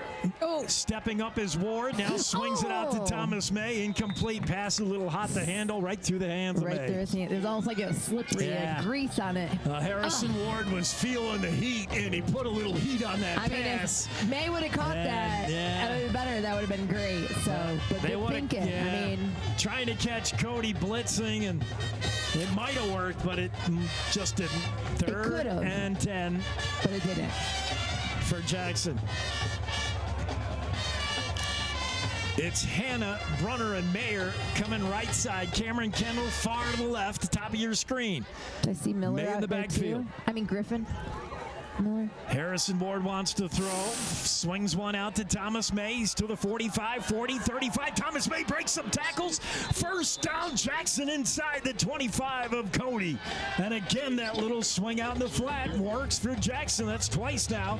Thomas May showing some wheels. And he has been the missing ingredient for Jackson's offense, whether it's out of the backfield running, or as Coach White said in the pregame interview, he's like, we got some pass plays designed to go to Thomas May. He's got good hands out of the backfield, and we've seen them. That little swing out pass, something Cody has not seen on film because Jackson simply hasn't done it all year. I mean, he's wearing Brody Hassenek's number, so I wanted to see a little Brody moves. Yeah, 1st and 10, Jackson at the 29 of... Is that pass intended far side for Meyer, but it's well overthrown. Mayer. Wasn't that Griffin Miller? Yeah, Sorry, Griffin Miller. 2nd and 10 now. The ball at the 24, of Cody. Let's go, Jackson.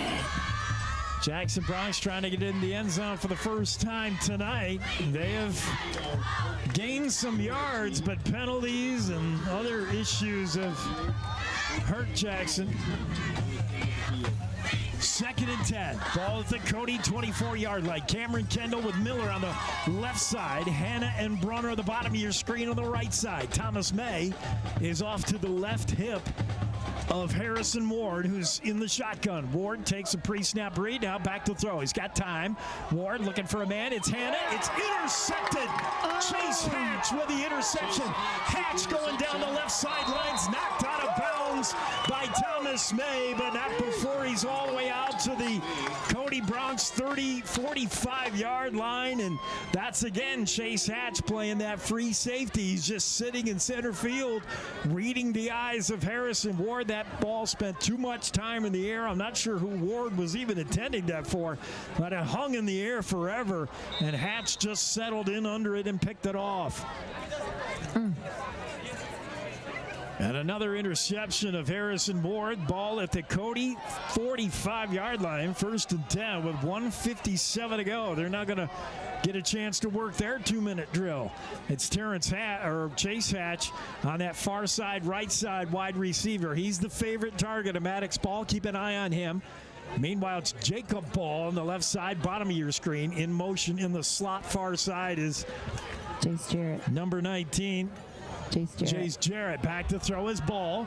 Has time, looking long, wants Hatch. It's incomplete, well overthrown. Hatch was covered closely there by Tyson Kendall, who did not let Hatch get away.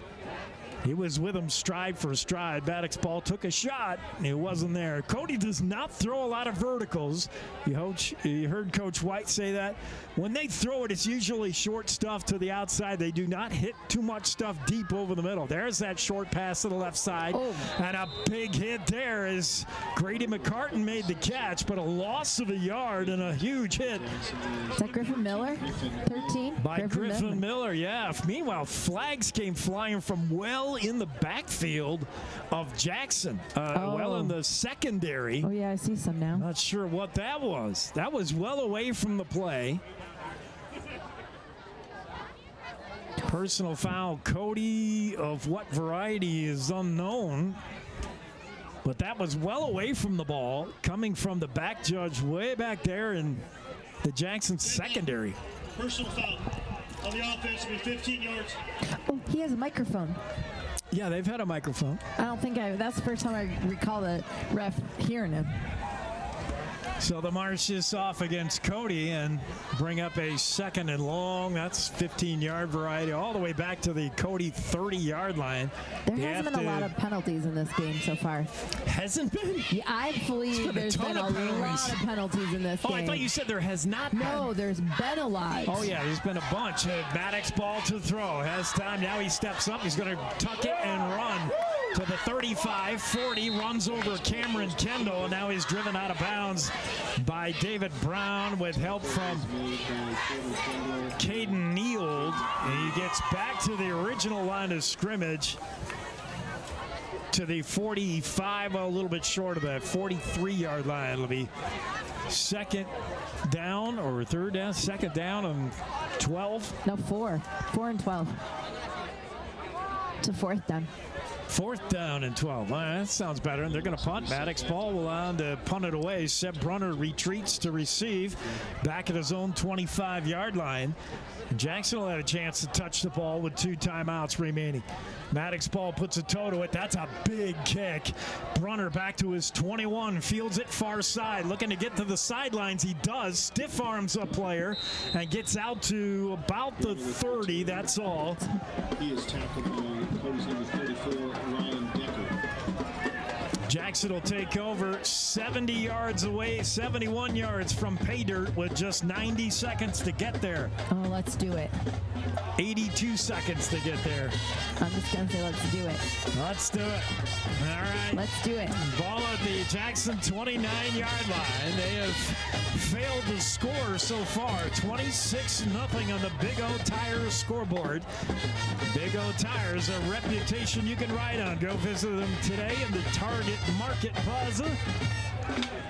Big O Tires sponsoring our scoreboard, which is not looking favorable for the Jackson Bronx. It is for the Cody Bronx. Seb Brunner getting one-on-one here with Trey Smith. Bottom of your screen. Watch this matchup.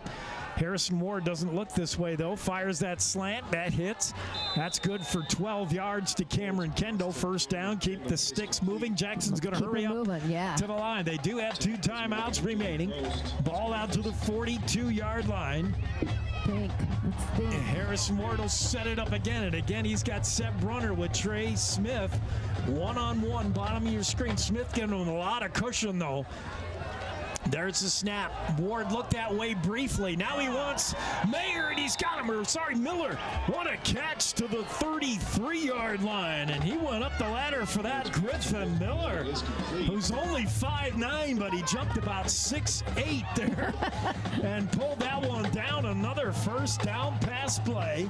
And Harrison Ward is working some of the other receivers into the routine. Ward wants to throw again. Incomplete. Intended for Cameron Kendall. He was well covered on the play, and the pass incomplete. Will stop the clock. 46 left to go. On the coverage, you look like Ben Hogan. 46 seconds left of the second quarter. Jackson trying to put together a scoring drive before they hit the locker room here. And I still think you got something with Seb Brunner in the end zone here. Trey Smith is giving him a big cushion, so it's not going to be easy to run right by him, but maybe keep an eye on these 2 guys. Bottom of your screen, number 1 and number 1. Harrison Ward looking to throw. He does want Seb Brunner, but it's underthrown and picked off. Trey Smith with the interception. Well, that's where I wanted the ball to go. I did too. The wrong number 1 got it. Oh, man. Trey Smith and Seb Brunner are having an epic battle tonight. We said they'd see a lot of each other. And this time, the ball just a little bit underthrown by Harrison Ward. He's throwing into the wind a little bit. And that ball I got to watch this one again. He's also throwing the ball from the far hash. This is a long way to throw a ball. And it's just too short. Allowed Trey Smith to pick it off. And the turnover will give Cody the ball. We'll see if the Cody Bronx try to do anything here, or if they're just going to run out the clock. Jackson has a couple of timeouts in their pocket. Maddox Ball will take the snap standing at his own 1-yard line. Play action pass. Ball wants something over the middle. He's got Jacob Ball, and he's dragged down by Cameron Kendall. But a 38-yard completion all the way out to the 41 of the Cody Bronx. And Cody's going to hurry up. 30 seconds to go. Cody's going to go for it. Cody Bronx want more. I've watched them play for too long. They want more. Here's the snap. Ball looking to throw. Far side. Got a man wide open. Incomplete. And I don't know how Jace Jarrett got that open. He comes up kipping, though. That's a cramp. He's got a right calf. It's just a cramp. He's going to come off. That's going to be 2nd and 10. And Jace Jarrett was wide open. Boy, Maddox Ball missed it. He was running just a seam route, just a go route down the seam, and there was no Jackson Bronx anywhere near him. Maddox Ball looking to throw. He wants Hatch near side. Cameron Kendall intercepts it. Cameron Kendall with the interception. interception for Jackson at the 20-yard line, and those two battle for the ball. Kendall, with his second pick of the night, has stopped that Cody drive cold, and both teams trade interceptions. I was just going to say, they've got 2, we got 2. So Yeah. there you go. 20 seconds to go. Not enough time to do anything here. I wouldn't blame Coach White for taking a knee and just trying to regroup, but we'll see what he chooses to do. Maybe he does what Cody just did and just goes for it. Long throw. What do you got to lose? 20 seconds. Jackson to their own 21-yard line. They'd have it go a long way. 79 yards in 20 seconds. One long throw. Let's just do it. I guess. Last week, remember the throw to Andrew Hanna that had to come back because of penalties? That was it. They line it up, spreading it out. Looks like they may try something here. Ward gets the snap, give to Thomas May. May's got room up the middle. Thomas May to the 45, 50. Still going. And down he goes at the 49 of Cody. And Jackson's got to call a timeout here, and I think they did. They did. 9 seconds. With 9 seconds, Thomas May just cuts the Cody defense up the middle. What do you have to lose right now? Just go for it. Just go for it. Score right before halftime? That's a good call. I love the call to May. Good job. Yeah. I mean, I'm not the coach, but I told him. I told you to go for it. You're the one who said go. Don't take a knee. Try something. And I love trying something meant Thomas May because I think Cody was ready for Ward to take a long shot again to 7. Yeah, that's true. That kind of fooled him. Yep. Thomas May with a big run. Give him, let's see, 10, 20. That's about a 30-yard draw play to Thomas May. I like it. All the way to the Cody 49-yard line. Jackson has one timeout left. I don't know if they get a chance to use it with They'd 9 have to call seconds. I mean, I felt like it should probably be like 11 or 10 left on the clock, but you got time for 2 plays here. So do you try something figuring Cody's going to be real? And look at Cody, puts 4 men all the way back at the 20-yard line. Are they expecting a long throw? Yes, they are. They got 4 guys that are 40 yards off the ball. Harrison Ward to throw. He's Miller. one far side. Caught. Miller out of bounds. Yes. 4 that's seconds at the left. 30-yard line. Jackson does not have to use a timeout. The completion. I do. I want to see it. Score right before halftime. The completion to the Cody 30. 1st and 10 Jackson with 4 seconds. This is the final play of the half, you would think. Wasn't Cody's band just playing the final countdown? Wasn't that the song they were playing? Or at least that's going through my head. They're going to try a field goal here. Oh, my. Oh, wow. That's pretty far. This is going to be a 47-yard field goal. Brunner to hold. Jensen Smock. The kick is off, and it is short. No good. Cody's going to run this ball back out of the end zone. Be careful here. Jackson's got to tackle Jace Jarrett. Flags fly, and that's going to be a block on Hanna, who gets up. He's okay, but that was Hanna went down awkwardly, and that's going to be a penalty on, I believe, number 47, Logan Class, the senior. But none of that's going to matter, as the missed field goal was run back by Cody. Just a little bit of a thrill there at the end. Wow. So this game's had a lot of everything. But that'll do it. At the half, it's Cody 26, Jackson nothing. We'll come back with a halftime show right here on KZ95 and the Jackson Hole Radio Network. Experience Jackson Hole like a local. Recently renovated, the 49er boasts a new lobby, extended continental breakfast, indoor swimming pool, fitness facility, and 12-person outdoor hot tub. Located on Pearl Street, the 49er is just 3 short blocks from Jackson's greatest bars and restaurants, where you'll find your home away from home. Enjoy your time in Jackson as part of the Town Square Inns, and stay at the 49er Inn and Suites. Jackson Lumber, the board store, Jackson's oldest business and only true lumber yard in town. Jackson Lumber's hardware people are the best in the business, and they do it right the first time. Jackson Lumber works with people who make a living building, so the tools they sell are definitely the best hand tools and power tools available, with names like Vest Tool, Milwaukee, Makita, Skillsaw, Senko, Fine, and DeWalt. Jackson Lumber, the board store at 130 South Gromont. Call 733-6000, 733-6000. In case you haven't heard, Healing Waters is offering a machine that can penetrate deep into your muscle fiber to increase your strength by 25%. We can treat glutes, abdominals, arms, calves, and thighs. What is this incredible machine? It's called M-Sculpt Neo. How does it work? M-Sculpt Neo uses electromagnetic force to contract your muscles 20,000 times in half an hour. M-Sculpt Neo also uses a high heat for fat breakdown and tightening skin. Best part, no downtime. After 30 minutes, you can return to your day. Come see how this revolutionary machine can help you get strong. Learn more at Float WYO or call 307-922-4212.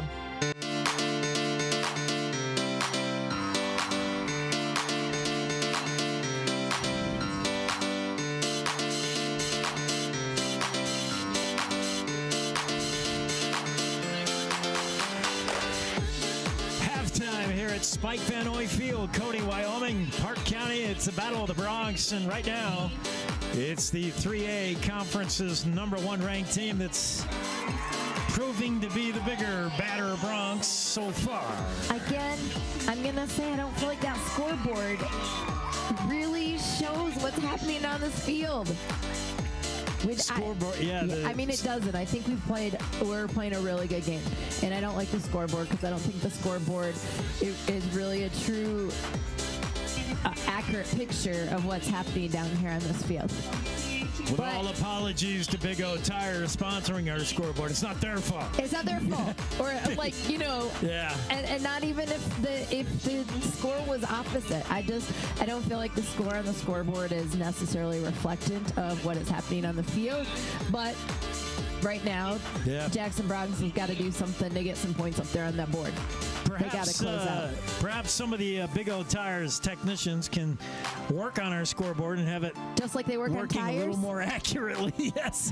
Right now it's showing Cody 26, Jackson nothing. Asked Big O about their tire protection plan. It's available for the lifetime protection on your new tire purchase, and that includes the Big O brand tires, or they also carry name brands like Michelin, BF Goodrich, Toyo, and more. Ask Big O, up to 12 months interest-free, no down payment required financing. OAC Big O Tires in the Target Plaza sponsoring this scoreboard, which we don't think is accurate right now. No. Cody 26, Jackson nothing, but yes, Jackson has played pretty good. There's been some troubles. There's been some issues with turnovers, obviously. A couple of interceptions from Harrison Moore, just trying to force things a little. I mean, we have 2 interceptions on Cody, too, but what hurt us were those 2 failed punts.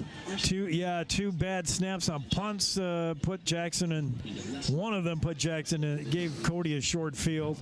And then penalties have been a real bugaboo also for Coach White. So, yeah, if it isn't one thing, it's another for Jackson. But they have shown glimpses of being able to move the football, and I love the heart that defense has shown. The scoreboard doesn't reflect it, surrendering 26 points, but the defense for Jackson has been as good as they've been all year, and they have not been great. I mean, all season I give this defense a C grade, but I actually give them a B minus. Oh, I was going to say B+, so we're almost close. They've been pretty darn good because this Cody offense is relentless. That's the thing. I mean, Cody, they just keep coming. They got so many weapons. Grady McCartan, a running back, has had a good day, as he usually does, but he's not the only guy. He's got plenty of help from a cast of characters there for the Cody Bronx.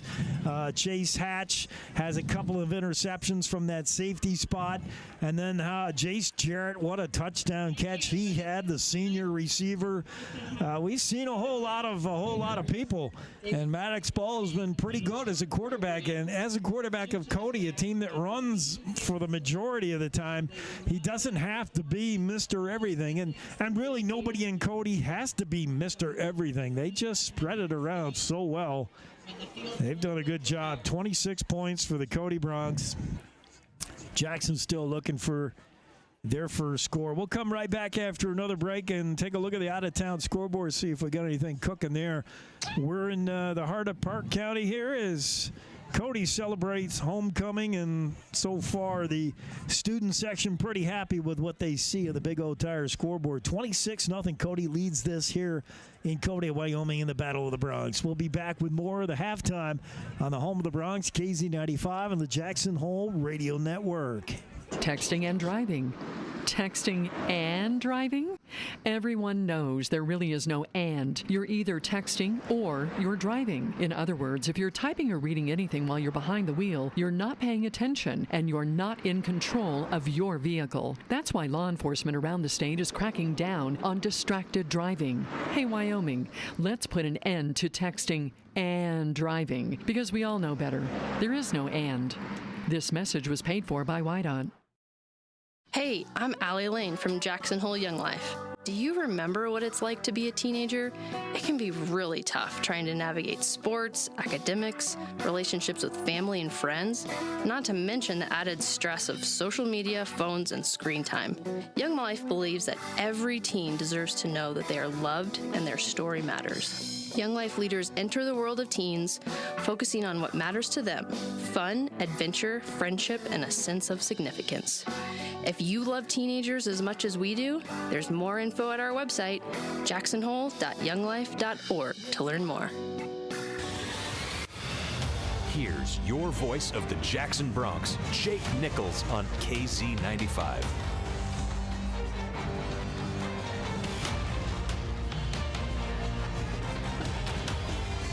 Jake Nichols alongside Kimmy K, out-of-town scoreboard. All the games are 6 o'clock starts. I was just going to say, I went to look, like Green River Powell started at 6, so they've only been going, there's no score yet. Lander, Buffalo at Buffalo 6.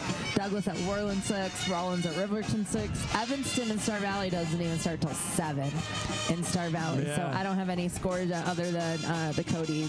So we're the earliest game of the 3A today as we begin conference play. So some of these games on the out-of-town scoreboard looking pretty interesting. I got eyes on the Evanston Star Valley. I want to know how good the Red Devils are. These Evanston is looked better this season than last, and they're kind of one of those Midland teams knocking on the door, trying to be the last invite to the postseason. When you're looking at how I'm already looking at postseason and how that might match up, but then you mean next week Jackson Evanston game is going to be a big one too, because it might be huge one. Who's going to end up in that playoff spot?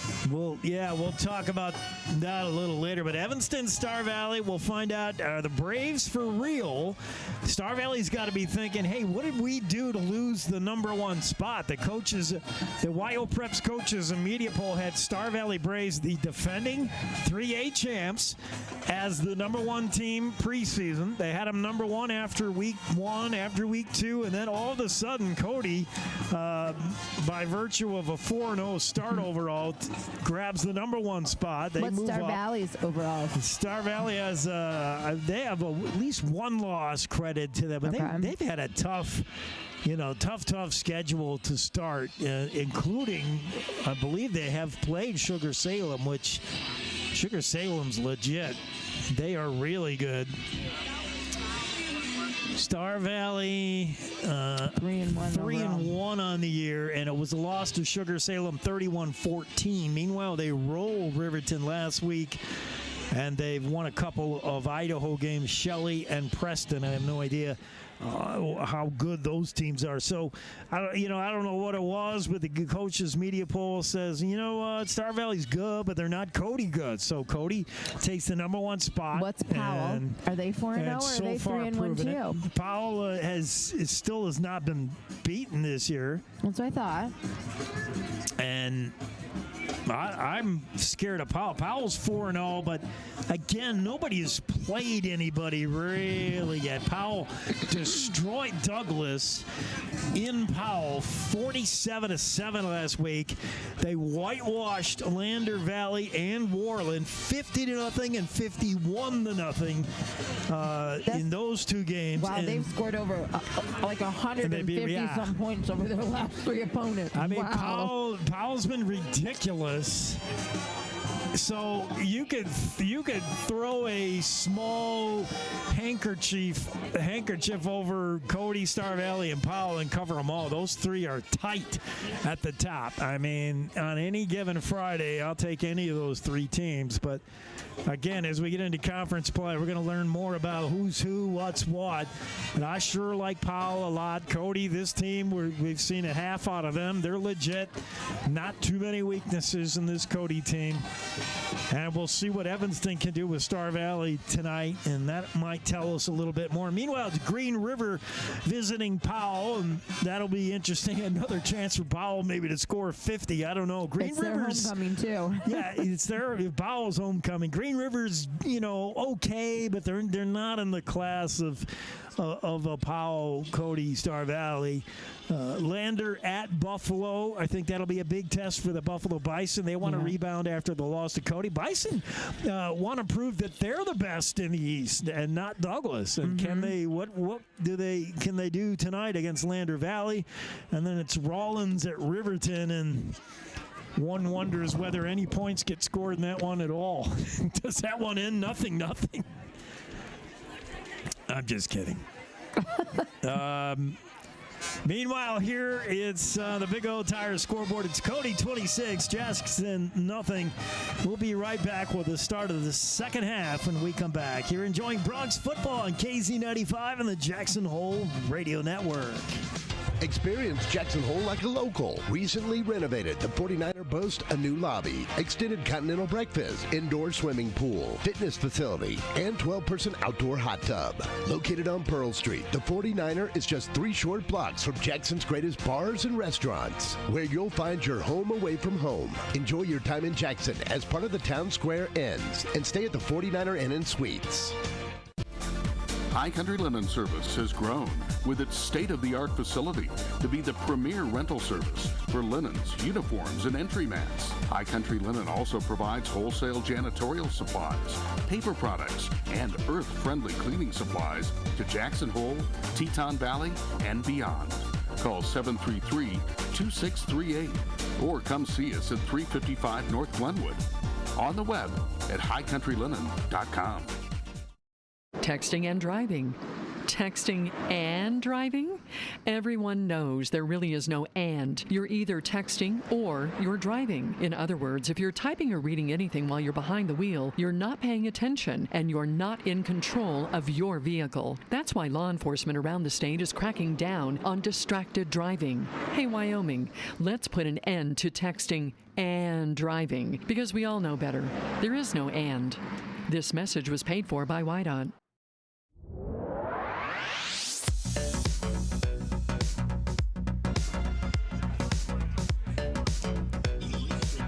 Back to Spike Vannoy Field here in Cody as we get ready to start this second half. Cody Bronx 26, Jackson Bronx nothing. The action tonight brought to you as always by Jackson Lumber, Jackson's original board store. The town square inns of Jackson Hole, Antler Inn, Elk Country Inn, Cowboy Village Resort, and 49er Inns and Suites. Wyoming Department of Transportation busy plowing tonight, keeping our highways safe. Big O Tires, a reputation you can ride on. At High Country Linen, Jackson's premier rental service for linens, uniforms, and entry mats. Jackson has returned to the field on that far sidelines. Cody yet to come out of their cozy, warm confines. Where does Jackson spend their halftime? Do they? They came out of that building over there on the left, so they get to go in somewhere warm. Chilly night tonight, but the rain is held off. We started the game with a drizzle. That's done a good job of staying away, and it's allowed the fans to come out and enjoy this one. Chilly, the people are bundled up. A little bit of a breeze, but nothing like the normal Cody hurricane wind. No, and I think it feels cold because of the moisture in the air. Yeah, and you can't blame the weather. The weather has not had a factor on the game, really, at all. It's just good football weather, honestly. Maybe not for sitting in the stands, but good to be down on the field. I know, a little chilly. Cody has come out now from their halftime, and What do you say? Let's say you're Coach White. You're in the locker room talking to the boys. What's your Newt Rockne speech sound like at the half? Gosh, I don't know. I think I just encourage them to keep doing what they're doing, and maybe just like we got to finish some plays. We got to watch the penalties. We got to finish some plays. We can't give up the ball. I just think he encourages them to go out there and be them. Get out of their own heads and do what they know they can do. Like we saw it last week. They can get out here and they can do it. And so as Coach White, that's what I would tell them to do. Still got plenty of football. Possible to erase a 26-point lead. Certainly the way the Jackson offenses play. I mean, they have the firepower. We've been cut down on the mistakes, get rid of those penalties. They can maybe get a score or two, get back in this, give themselves some confidence, maybe shake Cody a little bit. Meanwhile, Cody really never lets off the gas. We've seen it over the years. Coach McFadden, he's going to – and I've heard McFadden say it, and I agree. He's like, these kids have been waiting to play. When they were freshmen, when they were sophomore, they've been dreamed of playing for the varsity. When they get here and they're seniors, I'm playing them. I don't care what the score is. I'm playing them. Yeah, he plays – and if you think about – look at his team. I mean, when they practice, they have a team where they can play against one another. So they really get to practice and go, you know what I mean? Like in their practice, they have to have games during practice time. They've always had a lot of kids come out. They got a lot of kids out for freshman JV and this varsity team. It's a stacked sidelines, and you fight for playing time. And by the time you're starting, you don't want to come out. You don't care if it's 26-0 at the half. You don't want Coach McFadden saying, let's let off a little bit. They just keep playing, and I don't think at all they're trying to run things up. I think they just want to keep playing. If you can't hang with them, that's your problem. Well, you know, I think you get that from anywhere. I mean, you go out to play football, you want to play. You're a senior, you want to play ball. And if that means you run up a score on someone, you want to play. Our guys want to play. Jackson's out there. Those senior guys, they want to play. This is their last opportunity. Every game that they go to be on that field, and they want to give it their all. I know they do. Let's see if the Jackson Broncs have anything in store for these Cody Broncs as we get ready to start this second half. Homecoming week here in Cody. Very festive. Stands filling up better than I thought they would on a cool, drizzly night like this, but the weather's not too bad right now. Good football weather. Lights are on here at Spike Vannoy.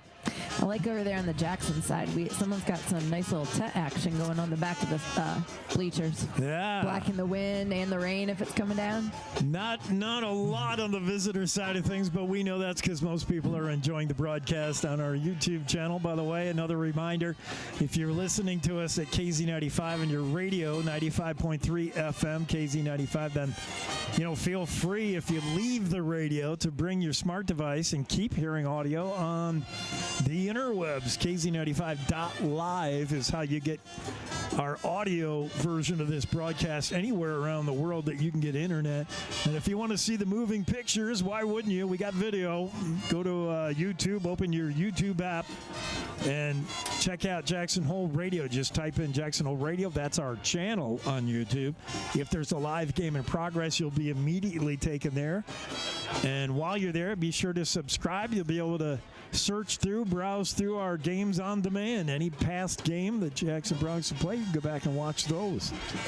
Thanks for being with us tonight as we get ready to kick this off. Connor Moss will do the booting. And the Broncs, Cody Broncs that is, in their home navy blue and gold, will be moving right to left on your radio dial. Moss puts a toe to it, and we're underway here in the third line drive kick. It's going Cameron Kendall's way and out of bounds, and that'll tack on some yards to it. Yeah, they're just focusing on Kendall. They do not want to kick to Brunner. That might have been Tyson Kendall. It was Tyson over there to receive the kick with Brunner, and they want nothing to do with Seb on the kickoffs. I wonder why. Seb, I want to say he is the top kick returner in the conference as well. Kick, not punt, kick returner. And Yep, that's hard to hide if you're Cody and you're Coach McFadden. You say, okay, let's not. Where's that guy? Number 1 on the field. We're not kicking that way. Nuh-uh. Jackson 1st and 10 from their own 35-yard line. Thomas May, again, of the backfield. He's gone all the way for Jackson, back from the rib injury. Harrison Ward, the quarterback. Receiver in motion is Seb Brunner. That's the fake fly sweep and the give to Thomas May. And for the first time tonight, Seb wasn't supposed to get the handoff, and he didn't. And May goes over left tackle for 4, maybe 5. We'll see where they spot it. Ooh, I see a little bit of rain starting to come. It'll be 2nd and 6 as they put the ball at the 49.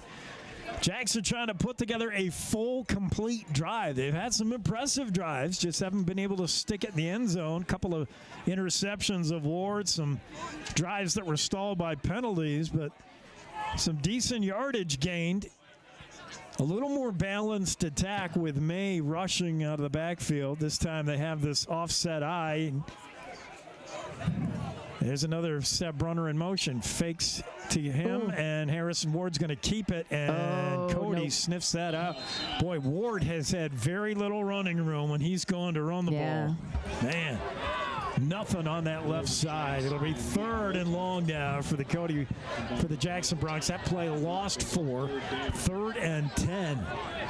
And every time Cody is just that defensive line, those linebackers very quick to come up.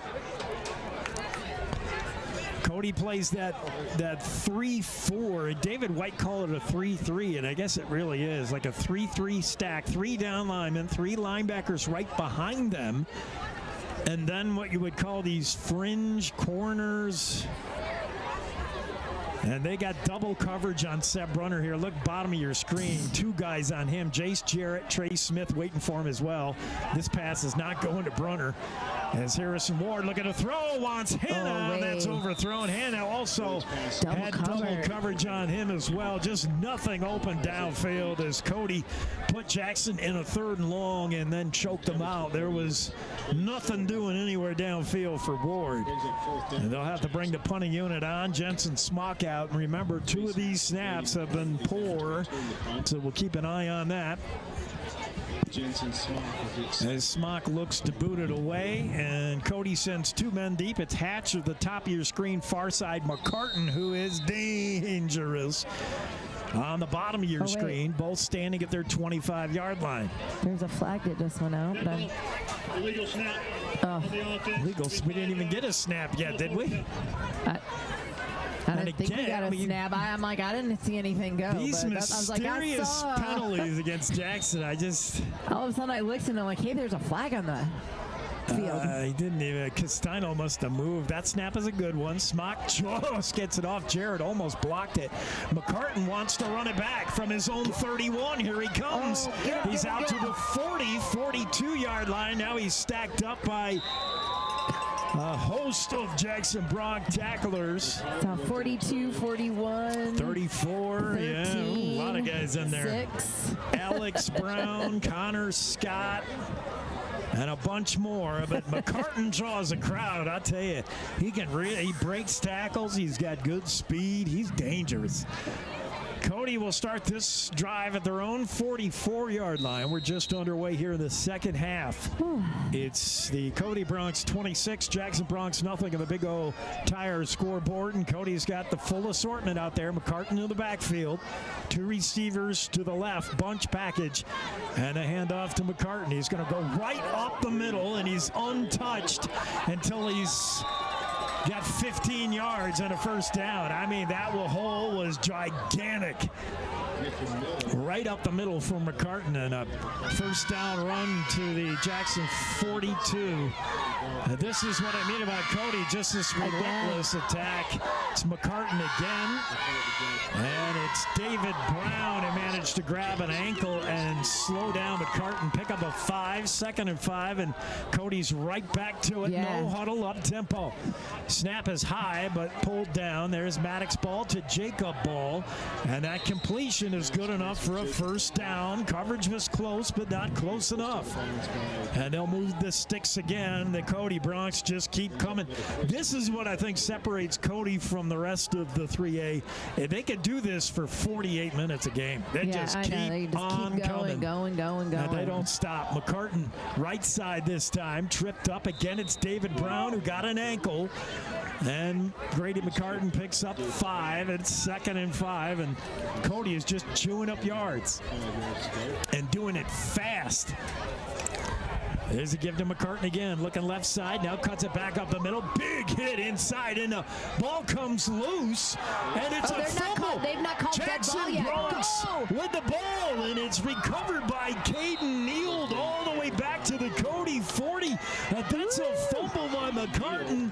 And Jackson forces a turnover. I got to watch that again. Oh, my. All of a sudden, I didn't see it, and I just see him come running out. The senior, 6'2", 250-pound Neild come up with a loose change and all the way back to the Cody 40. And I said in the pregame keys to the game, the one way to stop this Cody offense was forced turnovers. I mean, I just don't see Jackson creating a 3-and-out against this relentless offense. I think they need more of that. McCartan took a big hit from behind. That forced the ball loose. Neild scooped it up. I still didn't even see it when I was watching it on the delay. The big D lineman rumbles his way to the Cody 39. 1st and 10, short field for Jackson. Let's make something out of this. Ward surveys the situation. Twins left and right. Cody coming with a blitz, and it's incomplete. Overthrown for May. A good time for that pass. You see Coach White is furious on that far sideline. I think it's because they had what they want. They had the right play called for the blitz, but I think they wanted Ward to come left instead of going to May. He's talking to... He didn't make his hot read. The blitz coming, and Ward's read should have been to his left, but he tried that swing pass in the flat to May. He overthrew it, but that wasn't the right guy, said Coach White. Not if they're blitzing. You got to come to your hot read. Number 40 almost had that ball. So 2nd down and 10 now for Jackson after the incompletion. Ward looks over the Cody defense. Doesn't look like they're coming this time, I don't believe. And there's the snap, and Jackson took too long, I think, getting that play off. Yeah, they did. I thought it might have been someone moved forward on Cody. Ward was a little worried. He had a couple of Cody guys jumping around, the linebackers looking like they might be coming, might not. That included Connor Moss and Luke Moulton, both of them showing like they were going to blitz and then come in. I think it just rattled Ward. He's like, I don't know, are they coming or not? Coach White just yelled at me a play ago. I don't know what's going on. I yelled at, give me a second to 2nd and 15 for Jackson. Ward again trying to make it pre-snap read. This one he'll get it off. Back to, no, wait a minute. Now more whistles before the play gets off. I saw the ref do this, but that's motion before the snap on Jackson, and we talked about the penalties. All right, good. They just keep coming. To see, we just had a great interception and great run. We're all the way back to where. At times tonight, Jackson's been their own worst enemy, and these penalties are certainly been an issue in this one. But can you say, I mean, you're excited. You want to go make something happen. And you're ready to go. Yeah. I mean, I'm going to give a little credit there. Like, they're ready to go. That's what it means. Coaches would say, look, lineman, all you need to be able to do is count the 3, for goodness sake. It's Tyson Kendall in motion, and Ward gets the snap. Jackson finally gets a playoff. Fires wide open over the middle is Tyson Kendall makes the catch, and he got walloped by Chase Hatch, the safety over the middle, but not before he makes a big catch, 10 yards back to the original line of scrimmage. It'll bring up 2nd and 20. Or is it 3rd? Well, maybe 3rd and 20. Yeah, they got 3 and 9. Yeah. There you go. They haven't moved it yet. They're a little slow. 3rd and 9. Yes, that's what I meant to say. 3rd and 9 for the Broncs. Ward to throw. Has time. Steps up. Unloads. Looking far side. Incomplete. A lot of contact. no flags. Nope. Pass intended for, I believe, Miller again over there. Also, both Miller was running the same route as Cameron Kendall, and they were both in the vicinity. Meanwhile, they're both pretty well covered, though. Yeah, there's at least two of us and three. Yeah, Ward just threw up a 50-50 ball. He says, somebody get it. Somebody in white, please get this. And it was incomplete. Jackson's going to go. Why not? Down 26. Punt doesn't do you any good here. Nope. What do you got to lose? Not a lot. Ball at the Cody 38-yard line. Jackson will go 4th and 9. Twins left and right. 4 receivers in this formation with May in the backfield. Ward tries the hard count to get a free 5. Doesn't work. Now he's going to have to call a play. Here it comes. Ward fires on low. It's Cameron Kendall. Can't come down with it. Just thrown incomplete. Kendall had it go off his hands. Would have been a first down catch if he could have hauled it in, but he did not. And Kendall wants that back. He thought he should have had that ball pretty well thrown. I think he should have had it too. But the incompletion will give the ball back to Cody. And Cody Bronx already with a 26-0 lead. 8:03 to go in the third. This one's been all Cody. Jackson's had their moments. Just unable to push one into the end zone. And the defenses had their moments, but unable to consistently stop this Cody offense. And this is where it gets really tough, when Cody just keeps coming at you in the second half. It's McCartan in the backfield. He'll get the carry. Grady McCartan patiently picks his way through. First down and more. McCartan all the way to the Jackson 45-yard line before he's dragged down. And McCartan just does such a good job of waiting for his blockers, patiently waiting, and then bursting. That's a first down run. McCartan again. Oh, play action pass. Jacob Ball on the outside. Big time hit. That's Seth Brunner coming up from his safety spot to put a wallop on Jacob Ball. A pickup of 2, but nice job by Brunner to come flying from that free safety's position and let Jacob Ball know that Jackson's still playing defense here. There's McCartan right side. Again, he's got good blocking, but he's going to be corralled this time. A pickup of 4. Tackle for Jackson is number 58. First in on contact as Cruz Foray wrapped up McCartan and brought him down. This will bring up 3rd down and 6 for the Bronx. Hatch at the bottom of your screen. He's the favorite target of Ball. Keep an eye on him. 2 receivers wide right. Maddox Ball wants to throw. Going to go top of your screen. Far side. Connor Moss got the catch. Down he goes, but I think he's got enough for a first down. Yeah. Connor Moss was brought down by David Brown. No, they're saying he's short. Very, very close. This might be a measurement here. Oh, he's short. He said short. He put it right up and said he's short. Cody's going to go. This will be a quarterback sneak with Ball, and he's got it straight ahead. First down. There's the first down for Cody. They're at the Jackson 33-yard line, 34-yard line. And they'll move the sticks. Fresh set of downs. That was a big stop by David Brown on Connor Moss, who we told you Connor Moss goes 220. Here's McCartan left side. Grady McCartan, another first down run, another big block. Boy, McCartan just sets up his block so well. That was a key block by Ben Siebert on Seth Brunner that opened up that play. Here goes McCartan right side. He's got to turn it back in. Thomas May forced him back inside. Good play by May to shut off the outside, and he made McCartan turn that one back inside, but Grady made the most of it. He got about 4. Second down and 6 for the Cody Bronx.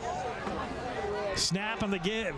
Maddox Ball has all kinds of time. Can't find anybody open. He's going to tuck it and run, and he's knocked out of bounds. And I don't know if he gained anything. It'll be 3rd and 5 here coming up for Cody. Ball was looking left side, near side, just didn't see anybody open. And finally had to just tuck it and run. And now in the backfield for Cody as they give Grady McCartan a blow is Owen Peterson, the junior. Peterson to the backfield. 2 receivers to the right. 1 down. Bottom of your screen is Hatch to the left. Maddox ball calls for the shotgun snap. There it is, and the give is to Peterson straight ahead. And he breaks a tackle. That's Jack Barazay, who had a chance to get him at the line of scrimmage. But Peterson slipped that tackle and picked up 3, maybe 3. It's going to be 4th and 2 here. 4th, 3, something like that. But Cody's going to go. Ball to Jackson. 15-yard line. They got to get to the 13. So 4th and 2 or 3 here. They give to Pete. No, play action pass. Throw, caught. And is he in? And maybe a touchdown. No call yet. It's Chase Hatch. They're going to say no. He's down at the 1-yard line. Cameron Kendall with the tackle. Right there at the 1-yard line. Jackson Bronx ball. Oh, but there is flag down. Oh, no.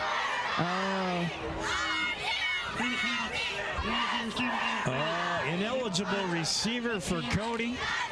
And that'll bring it back. So Jackson dodges a bullet there. And they'll march this one against the Cody Bronx back to the Jackson 22-yard line. 4th and 8 now for the Bronx, and they're going to go. Oops. Maddox ball, the snap. Play action pass. He wants Hatch in the end zone. Cameron Kendall broke it up, and he could have had a pick. It went right through the hands of Cameron Kendall.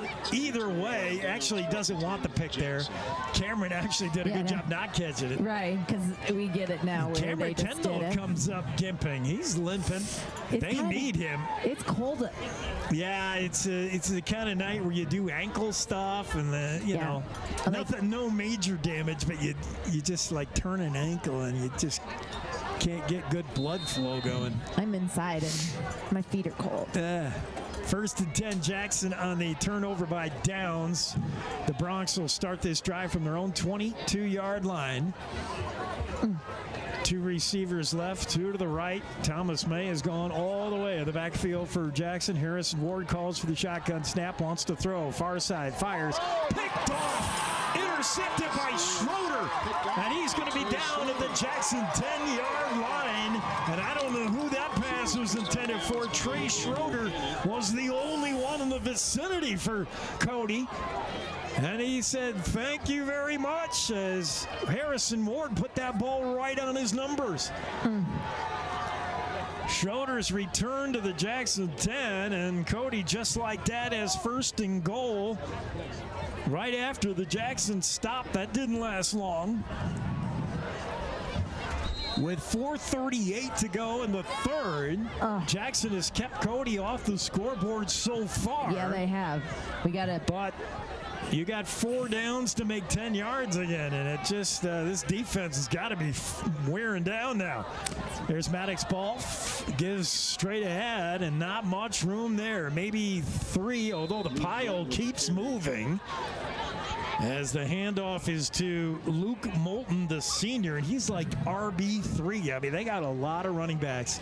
They got Peterson, Moulton, and then, of course, Grady McCartan, who's had a big day.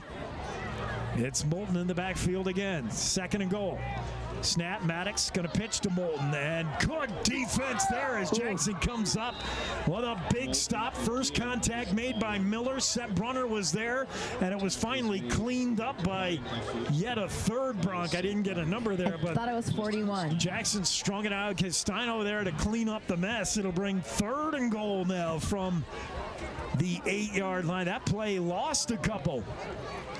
All the way back to the 10, 3rd and goal, as Cody is going nowhere here. McCartan is back in on running back. There's a blitz, gets home, pass to Grady McCartan, touchdown! And Cody caught Jackson blitzing, and Grady McCartan out of the backfield, just nobody on him, was wide open, and Maddox ball put it right there. And Cody scores. 3rd and goal. Jackson gambled, and they put a blitz on Maddox ball. Ball just stayed calm and made the read to Grady McCartan, who was wide open down the left sideline into the end zone. 10-yard pass completion, and Cody's up now. PAT on the way. Snap good, hold good, and the kick up and through. And Cody takes a 26 plus 7. 33. 33. I'm bad at math. 33-0 Cody, and you just cannot give this offense that many touches. This is too much. You got to get your defense off the field. We talked about it. One of our keys to the game was make sure your defense isn't out there all night, because Cody runs that hurry up. They just keep coming and coming and coming. We thought maybe if we got some turnovers, but I feel like we should have 3 touchdowns, at least 2 on that scoreboard. That's how close we've been. You still blaming Big O Tires scoreboard. It has nothing to do with Big O Tires. It has everything to do with what's happening on that green. Yeah. Sorry, Big O Tires. He's just trying to make me be, I don't know, something. The official Big O Tires scoreboard showing 33-0. But you're right. Jackson has had the kind of opportunities that make you think they at least should have 2 scores. I mean, this should be a much closer game, but it isn't. And give Cody credit. Here comes the kick. And again, it's going to be a different kicker this time, a left footer. And he's going to boot this one to Kendall on that far side. Cameron Kendall dodges a couple of tacklers out over the 25 to the 29-yard line. Make that Tyson Kendall, sorry. But again, a different kicker, and they still won't kick it to Seb Brunner. This time it was Jackson Assay, the junior, a left footer, and he got the message as well. Don't kick it to number 1.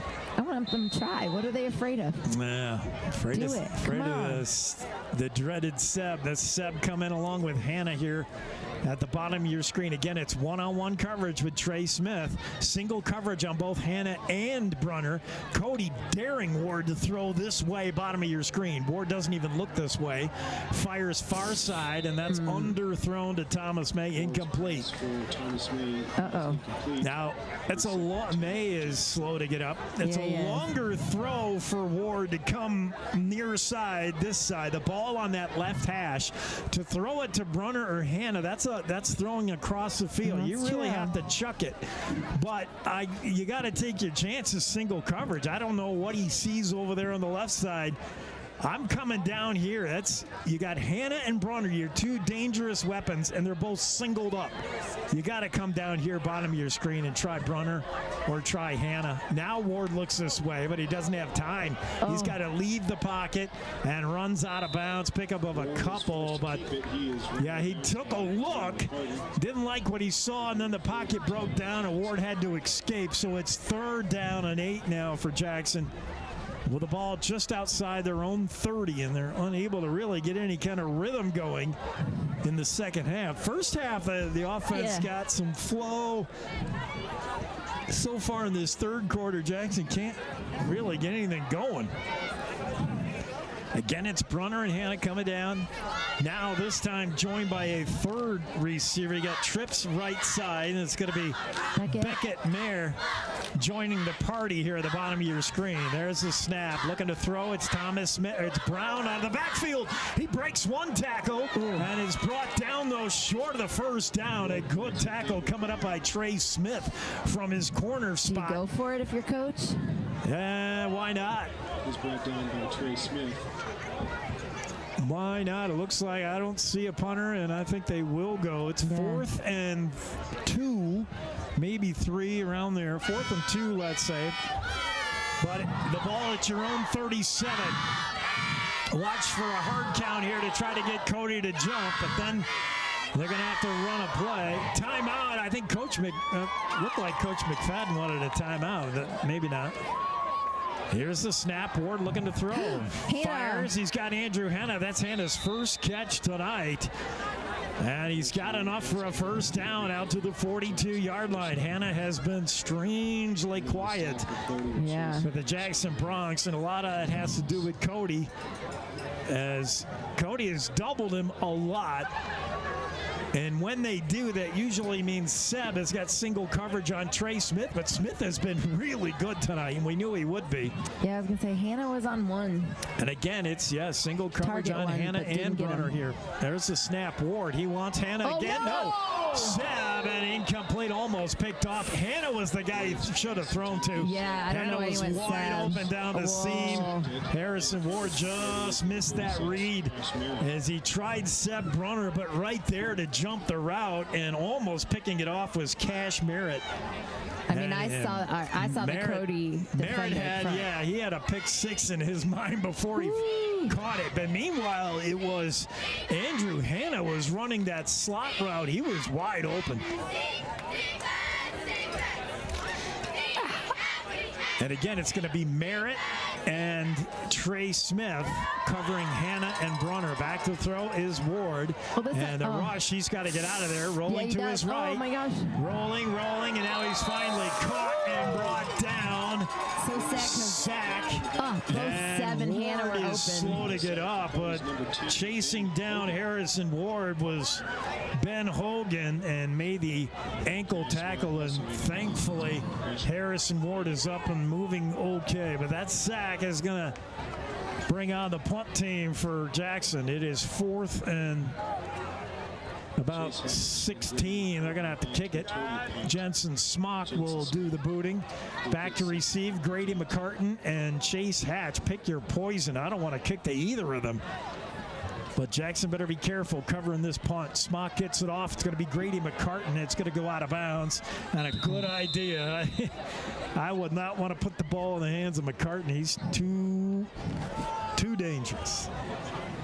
Cody will start this drive from their own 38-yard line, it looks like, with still plenty of time of this one. 1:17 to go in the third, and Cody up 33-0. The final score, if you're out of town scoreboard watching in Star Valley or Powell, the final score is going to look like ho-hum.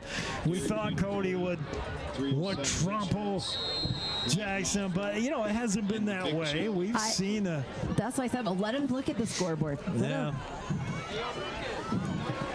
But Cody's got a way of doing that to a lot of teams. A lot of teams have left Spike Vannoy Stadium saying, we didn't play too bad, and the final score is 44-0, Well, I'm still going to say I do not think these Jackson Broncs are playing a bad game at all. There's Grady McCartan, and he just breaking tackles. It's finally Castino that has to bring him down, but he broke a tackle from Brown and Miller. Ran them both over until he was brought down. Pickup of 4. And there's a little pitch out right side. Not a lot there, although down the right sideline, just out of bounds at the marker. And that's RB3, Luke Moulton, the senior, who makes something out of nothing. And they're going to say he stepped out of bounds well before that first down mark. Going to be 3rd and 3. Ball at the 45 of Cody. They're going to play action pass and a flip out to McCartan. And he's got a first down to the Jackson 45. A little bit of trickery there. Cody has not done a whole lot of misdirection trickery. That was actually McCartan getting the direct snap there. I don't think Maddox's ball was on the field. I don't know. That fooled me. I don't know. But McCartan picks up the first down, and they're in Jackson territory. Flags fly before the snap here, and Cody is going to get penalties. Yeah, Cody will be penalized.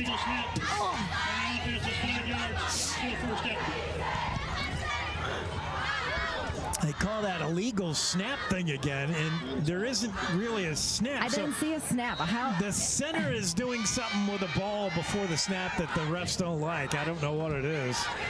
Back to throw is Maddox. Ball fires, got a man caught, and still on his feet, still going, and finally down inside the 15 to the 14-yard line.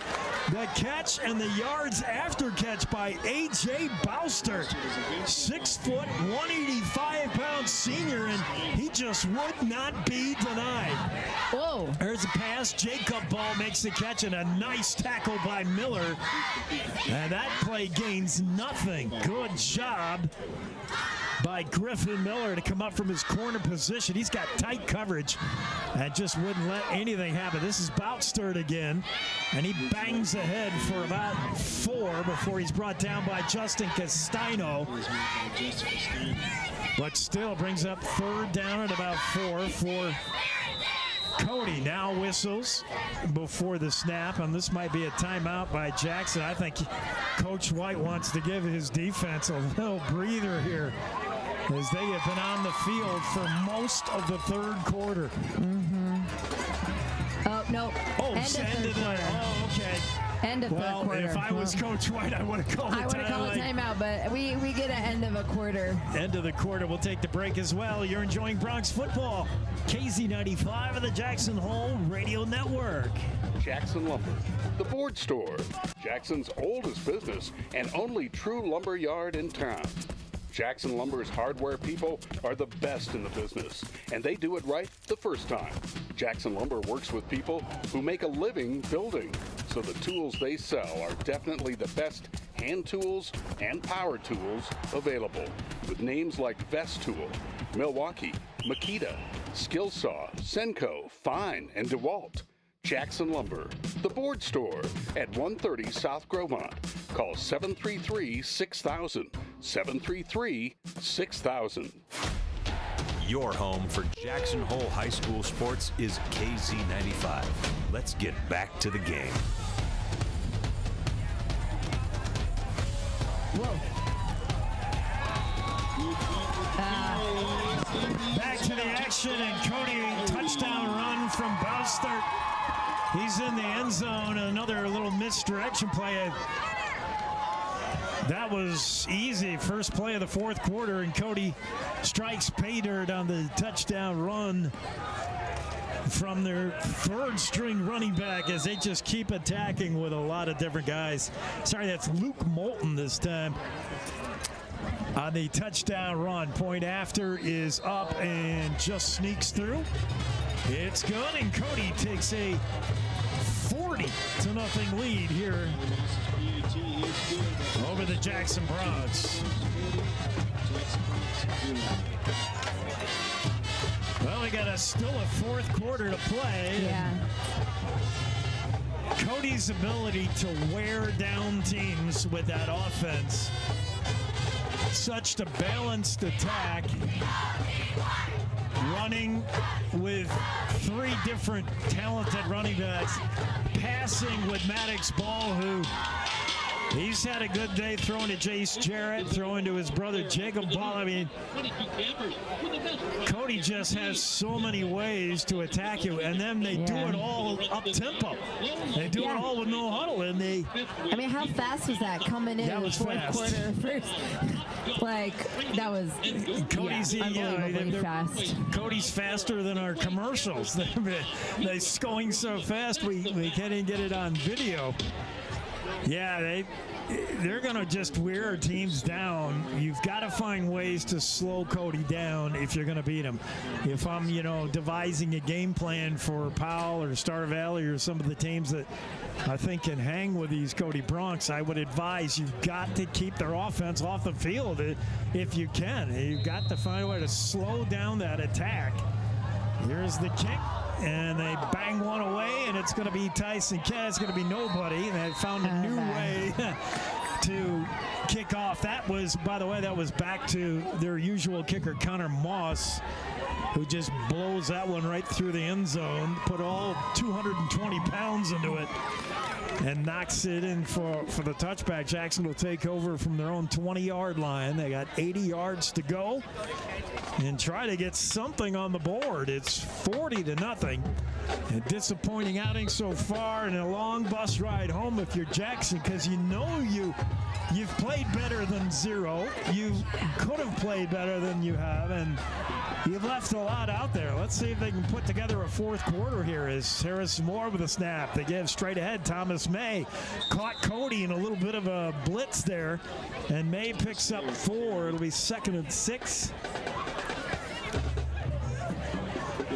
Cody was bringing the house on that one, and good time to try a handoff to May.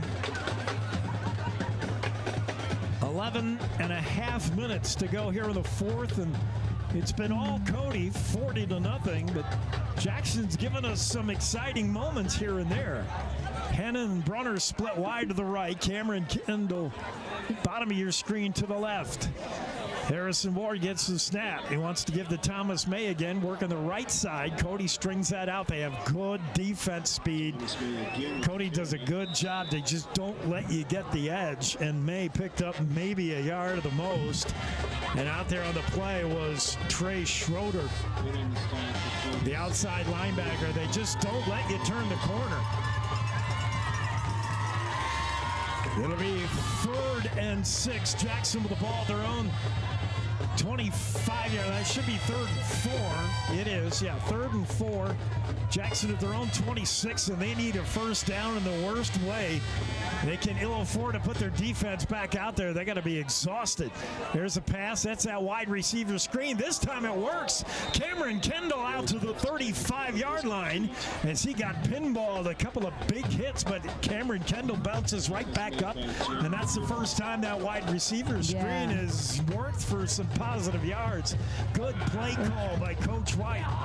Let's just keep moving it down the field. Jackson, a fresh set of downs, ball on the near hash, their own 35. Ward with May in the backfield. Gets the snap, wants to throw, looking right side, wants Seth Brunner, wants it all, and he's got him. Seth Brunner with a big catch all the way down inside the Cody 10. Flag flies, and that might be some extra at the end. As Brunner was dragged down, it might have been a horse collar or a face mask. The flag came very late, and Seth Brunner got a step on that right side as he had his man beat. That was not Trey Smith that time, I don't believe. See a flag.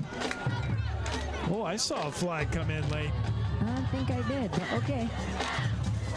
Yeah, that ref is going to tell you to throw it back to him. He's going to tell you it is a face mask. And it's not going to matter much because it's half the distance. So it'll bring it down to the Cody 3-yard line. 1st and goal for the Jackson Bronx.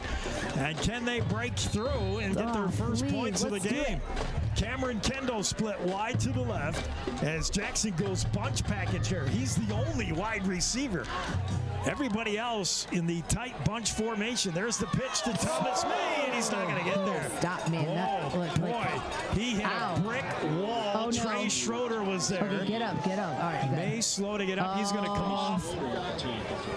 And Schroeder led the posse there. 3 Cody Bronx in on the stop. May comes off and looks like to be his lower back maybe. David Brown will come in. And that lost a couple. It'll be 2nd and goal from the 5. Cody is trying to make a point of this now as timeout. Timeout, Coach White, as May was so slow getting off, and Brown, the replacement. I think Coach just wants to make sure Thomas is all right, number 1. Number 2, what's my play here? It's 2nd and goal from the 5 as Thomas May lost 2. Are they? And Cody, meanwhile, despite having a 40-point lead, they do not want to let Jackson in the end zone. No, they don't. They want to keep that shutout going. We're in timeout. Should we check the out-of-town scores? I would not run the ball here. I got to think of something through the air. As we got a timeout. Yeah, quick, what do you got for out-of-town scoreboard? Powell, 23 over Green River, 0. Buffalo, Lander. Buffalo's 14, Lander 0. They're in a lightning delay. They should be restarting here soon. Riverton is 21, Rollins 7, and no score, Douglas Worland or Evanston Star Valley yet. All right, Jackson, 2nd and goal from the 5. 2 receivers left, 2 to the right, May in the backfield. Harrison Ward with a shotgun snap. He does want to throw. He's going to fire. Corner of the end zone wants Hanna, and I believe he's got it. He does. Touchdown, Andrew Hanna. What a catch in the corner of the end zone. And Harrison Ward put it up where only Hanna could get it. And Andrew went sky high and pulled it down. What a catch in that coffin corner of the end zone. And Jackson is on the board. Yeah, you get that big old tire scoreboard. PAT coming up here. Jensen Smock will try to kick it through, but Jackson finally, it's taken all 4 quarters to get there. Have reached pay dirt as they're in the end zone with 6. Here comes the point after. Snap good, hold good, and Smock bangs it through, and we have a 40-7 ball game. So hold on. That was a nice play call, and Hannah's been so quiet. That's just his 2nd catch tonight, but a good time to target him. What a good play call. Coach White had time with the timeout, and he went through deep in the playbook, and he said, how about that one to Hannah that we do? And good idea. Andrew Hannah brings it down, touchdown catch, and Jackson makes it 40-7. Now do you try any? I guess I'd be scared to try that. Why not? What does it matter right now? Let's go for it. Do it. Because Cody's just, I know, but let's just, that shock value, let's give him a shocker right now. Oh, boy. Let's go back down and do something. Kimmy K's ready to kick the onside kick. Let's see.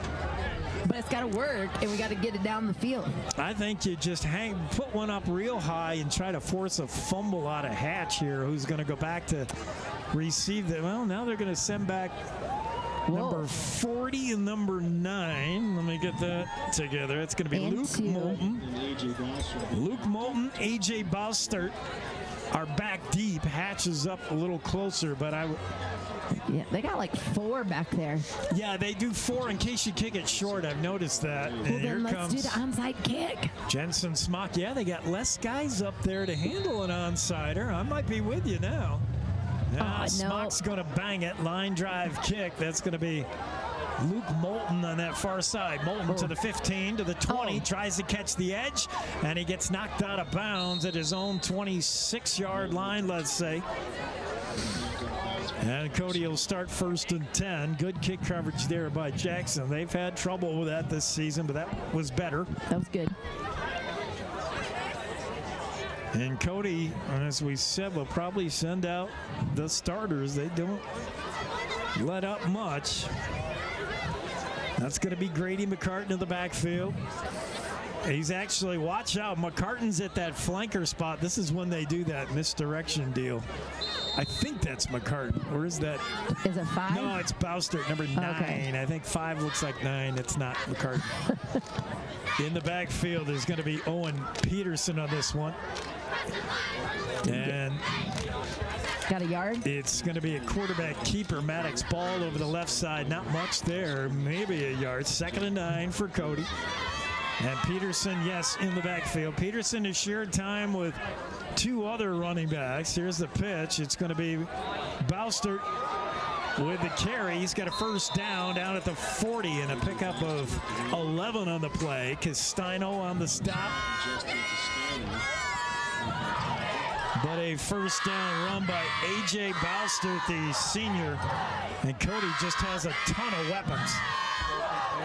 Peterson to the back. There's a snap on a little inside shuttle pass, but flags fly. We haven't seen that play yet. And we have not seen Dylan Brost, who is going to be the runner on that play, but a false start will cost Cody 5.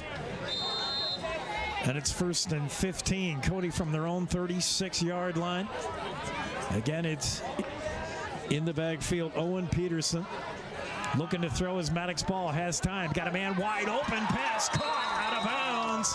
And that's going to be the first catch for Brost. We just talked about him. Dylan Brost with the catch, and he was just too wide open. Maddox ball put it right on him. Brost bobbled it for a moment and then secured the ball before he went out of bounds. Into Jackson territory at the 48-yard line. Peterson of the backfield with Maddox ball. 3 receivers. Trips right. Wants to come right in. Lost the handle. Maddox ball was trying to set up a wide receiver screen to chase Hatch, but the ball just came out of his hand. And he was able to cover it. That would have been a fumble, but a loss there of 7-8 yards on the play. It'll be 2nd and 18 for Cody. Ball brings him up Hand off to Peterson, trying left side. Big time stop, Castino. What a monster hit and a pickup of a couple. That's all before Justin Castino closed the door. Lights out on Peterson. And now they got to throw. Ball in a throwing down here. 3rd and 14. Ball's got 2 receivers left, 1 to the right. No, they're going to put it on the ground. Peterson, he's got a yard or 2, but that's all. Yeah. They're going to have to kick this. It's going to be 4th and a long. 4th and 15, and the punt team does come out. Jackson Bronx defense holds strong here, feeling a little juice after the touchdown. And the Bronx force only the second punt out of Cody, maybe? I can't remember many. I don't know. 3rd at the most. Doing the punting is Maddox Ball, the quarterback. Good snap, and he gets this one off. He's got a big leg, and he's going to bang that one down out of bounds of the Jackson 21-yard line. So the Bronx will take over. 1st and 10 with 6:38 to play in the 4th. Jackson trails 40-7, but trying to make that look a little bit better anyway. Still think it should be about 40-21. I do. Wait, what was my pregame prediction, which we did not do on the air? I said Cody 41, Jackson 13. No, you said 17. No. You did. No. Yes, you did. No, because in my mind I had Jackson scoring only 2 touchdowns and missing a PAT. No. No, you Cameron said 17. Kendall. I think you did. No. Out come Jackson. 2 receivers right, 2 to the left. May in the backfield. He's back. He's okay. And Harrison Ward gets the snap, wants to throw, has time. He's going to flip it, and that's intercepted. Intercepted. Touchdown, Cody. Owen Peterson with the pick. The pass intended for the slot receiver, Griffin Miller. And I don't think Harrison Ward ever saw Peterson, who stepped into the route. He threw it right to him. And another interception for Ward, and a pick 6. Get more points for Cody. And Ward, as good as he's looked at times, and he really can throw a ball and put it right on receivers. He's also been victimized by the I never saw that guy pass. It's just been too many, and that one went right to Peterson, who made the catch and waltzed in from 15 yards out on the pick 6. Flag again. That pre-snap, bad snap penalty or whatever they're calling, I don't know. Let's see which direction we going. Legal substitution on returning team. You have the dishes to go. Thomas May runs off for Jackson. It's going to be on the Jackson Bronx, and they had too many or not the right guys. I don't know. And then, so now it'll be on the kickoff. Like, remember when the ball was moved on the kickoff before? I think this way. He said half the distance. They just moved it up to the 1. That's all. It just makes it a shorter kick. I'm pretty sure. I thought he said it. I don't know. PAT coming, and ball held by Schroeder. The kick is up and off the right goalpost. No good. Yeah. So they've missed. Connor Moss bangs one off the right upright. And Cody will have to settle for just the 6. It's Cody 46, Jackson 7. We'll take that break. You're enjoying Bronx football on KZ95 of the Jackson Hole Radio Network. Experience Jackson Hole like a local. Recently renovated, the 49er boasts a new lobby, extended continental breakfast, indoor swimming pool, fitness facility, and 12-person outdoor hot tub. Located on Pearl Street, the 49er is just 3 short blocks from Jackson's greatest bars and restaurants, where you'll find your home away from home. Enjoy your time in Jackson as part of the Town Square Inns, and stay at the 49er Inn and Suites. Let's get back to the live action on KZ95. Here's Jake Nichols. Big old scoreboard clock showing 6:32 to go in the 4th as we come to you live from Spike Vannoy Field in Cody, Wyoming. And it's been all Cody on their homecoming. And here's that other kicker, the left footer. This will be his second kickoff, and I don't want to just call him. It's Jackson Assay, and he boots this one, and the kick is going to Tyson Kendall at his own 14-yard line. Tyson turns it up, wants to go up the middle with this, and gets stacked up. Oh, sorry. At the 22-yard line. Jackson will take over 1st and 10. Harrison Ward, 4 interceptions on the day, and a couple of them can't be faulted. A couple of them were, contested balls where the secondary made a real nice play. 2 of them were thrown right to Cody Bronx. But you got to live and die with your gunslinger. If you're going to sling it, you get some, you lose some. I'm still not going to fault anything. Thomas May is split out in the slot here. Now he's going to come far side. So May set up as a wide receiver, bottom of your screen. And it's David Brown in the backfield with the quarterback Harrison Ward. Ward wants to throw, far side, fires, got a man, caught at the 30, driven down immediately. Pickup of 6, 2nd and 4, and I believe that's Hannah on that far side with a catch. No? Nope, it's whoever's walking behind Hannah. Probably must be Brunner. He's usually on that right side. So Seb with a quick catch, 2nd and 4 for Jackson. And yes, it's Brunner, Hannah, right side, top of your screen. Down here on the bottom, it's Mayer and May. And they give, fake to Brown, but rush is on, and down goes Harrison Ward as the Cody Bronx came with pressure. They rushed 5 on that one, and they got to Harrison Ward, who was trying to play action pass and never got anywhere. The sack will make it 3rd down and 8 for the Bronx. Ball at their own 26-yard line, trying to get something going. Cody picked a good time to dial up pressure there. And again, it's May and Maher to the left side, Brunner and Hannah to the right. David Brown to the backfield. And Ward wants to throw. Fires, got a man. Seth Brunner on the crossing route. Brunner breaks 1 tackle out to the 40, to the 45 before he's brought down. 1st down, Jackson. Finally brought down by Jacob Ball on the hit, but good job by Brunner and a good way to get Seb into the game with that crossing route. He came all the way from the right receiver spot and came all the way across the field. And Harrison Ward put it right on him. 1st down catch. I like that play. Same formation. Ward calls for the snap, gets it. Here comes Cody again with pressure. Ward gets it out to Seth Brunner, catches it at the midfield stripe, and he's across to the Cody 45. That'll move the sticks again. Yeah, he did. I was like, is he short or did he make it?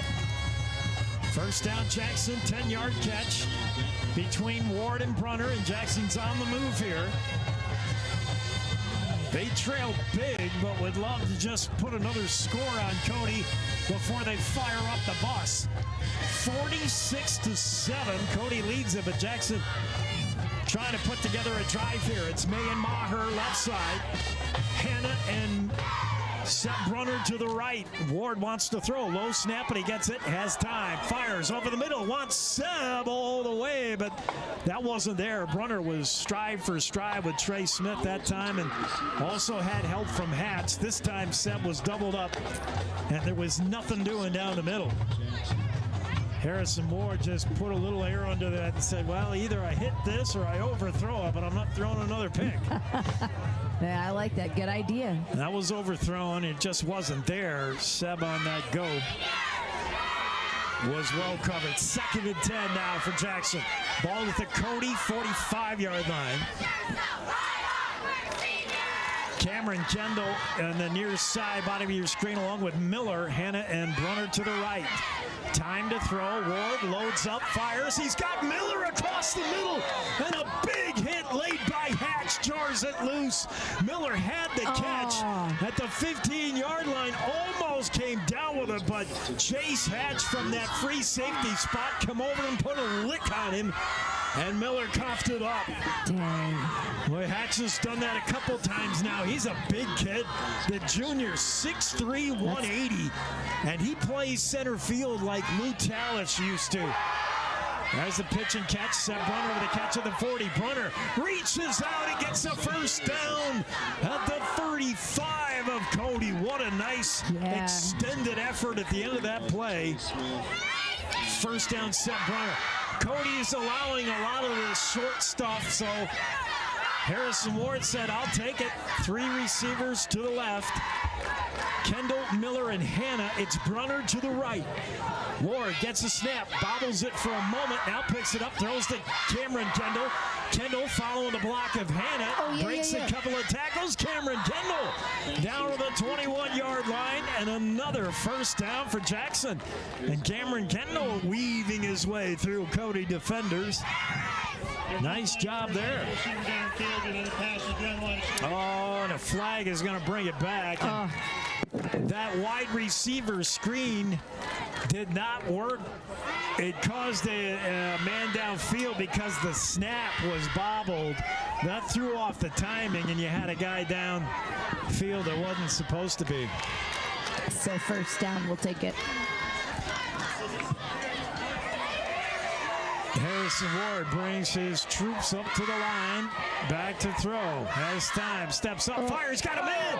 But Chase Hatch comes in at the last minute and nearly picked that off. Seth Brunner was the targeted Jackson Bronk, and Harrison Ward thought he had him all the way, and he really did until Hatch came in. And Hatch playing that center field deep free safety, and well, you just don't see him coming if you're a quarterback or if you're a receiver. You don't see him coming until he gets there at the end, and he brings the party. He does. 6'3", 180, and he almost snaps that ball in the end zone for the 5th interception of the night, or 6th. Harrison's thrown a bunch. It would have been the 5th, but we only got 4. Harrison Ward of the gun now. 2nd and 10 for the Bronx. Back to throw. Looking, going right side. One step. Brunner, corner of the end zone. And Brunner's not going to get there. Sepp wants a flag, and now a flag comes. But that was not in the secondary. No, that was not. That was in the line of scrimmage. Brunner, the intended receiver, was double covered in that corner of the end zone. That pass well overthrown. But what is this flag about? I only saw one. Came very late. Jackson Bronk there. What? And Ward, the quarterback, talking it over. The ref wants to know what this is. I did not see that. Jackson Bronk must have said something at the end of that. I think it was to the refs. I don't know. That sounds like somebody moving their jaw. It feels like somebody said something to a ref or to Cody, and the ref heard out it. Came the flag. Yeah, because it was just so late. And again, we've talked about these personal fouls, these 15-yard penalties on Jackson. That I mean, Cody's had a couple, but Jackson has more. Whatever they're doing, they got to stop doing it. They cannot shoot themselves in the foot like that.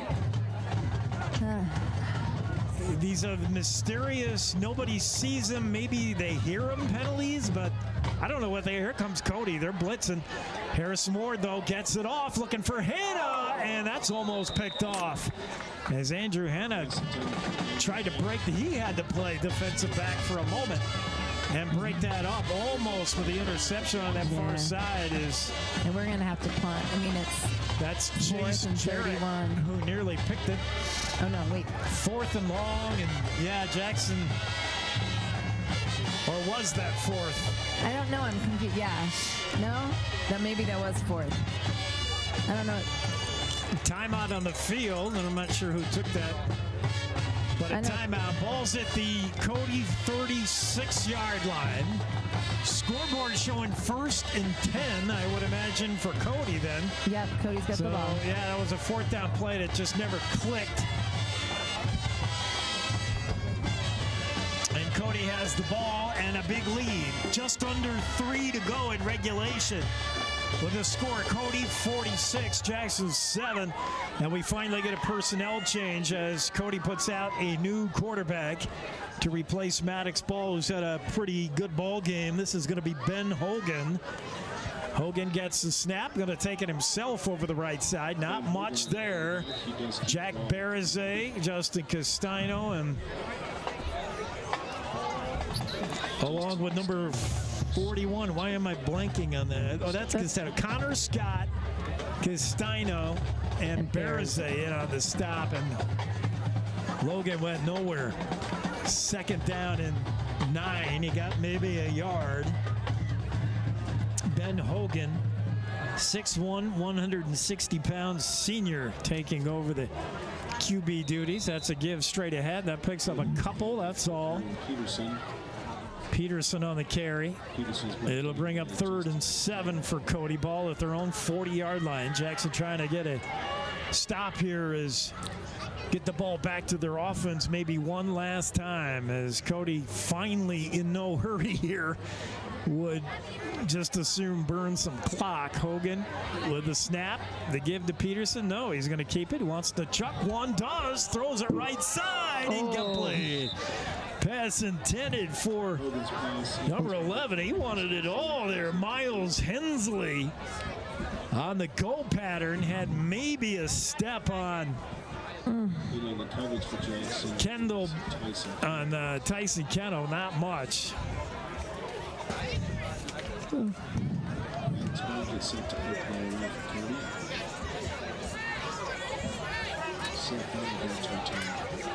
And Maddox Ball is out there to do the punting, and he bangs this one away. Back to receive is Brunner. He's going to pick it up. Brunner at his own 15 gets loose of one tackler, and now he's brought down at the 22-yard line. I have just realized now that I've been calling Tyson Kendall's name a lot for Joey McNamara, number 9. So apologies to McNamara. I get 9 and 6. I have upside down dyslexia maybe. But yeah, quite a few times tonight when I see number 9, I've been calling him Tyson Kendall. That should be Joey McNamara. He's fast. Number 9. Yeah, he is fast. I saw him play basketball last year. That boy can run. Yeah, so, yeah. He's had a good game, and unfortunately, I've given the game to Tyson Kendall on a lot of them. But that's McNamara, number 9. Whenever I call Tyson Kendall, make sure I've got it right. Double check me. I'll apologize to Joey.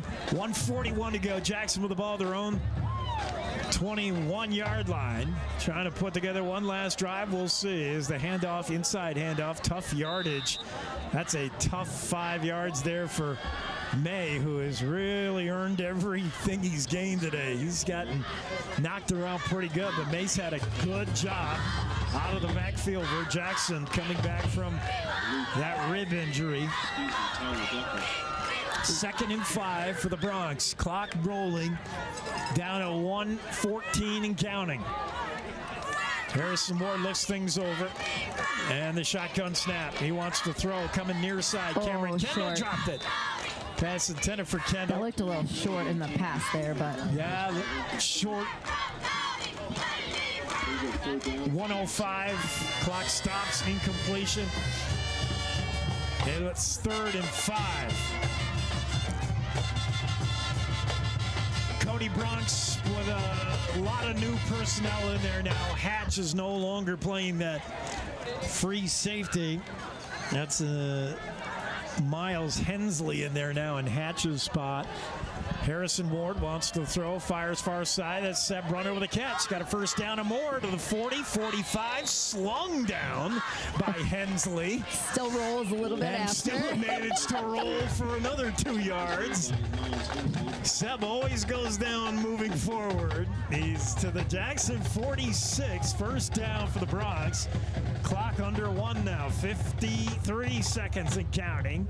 Jackson trying to put together one last drive, maybe. Harrison Ward to throw. Here comes Cody on a delayed blitz. Ward wants it all, looking for Brunner. Oh! And it's broken up. Hensley came in late. Now a late flag. The hometown crowd doesn't like it.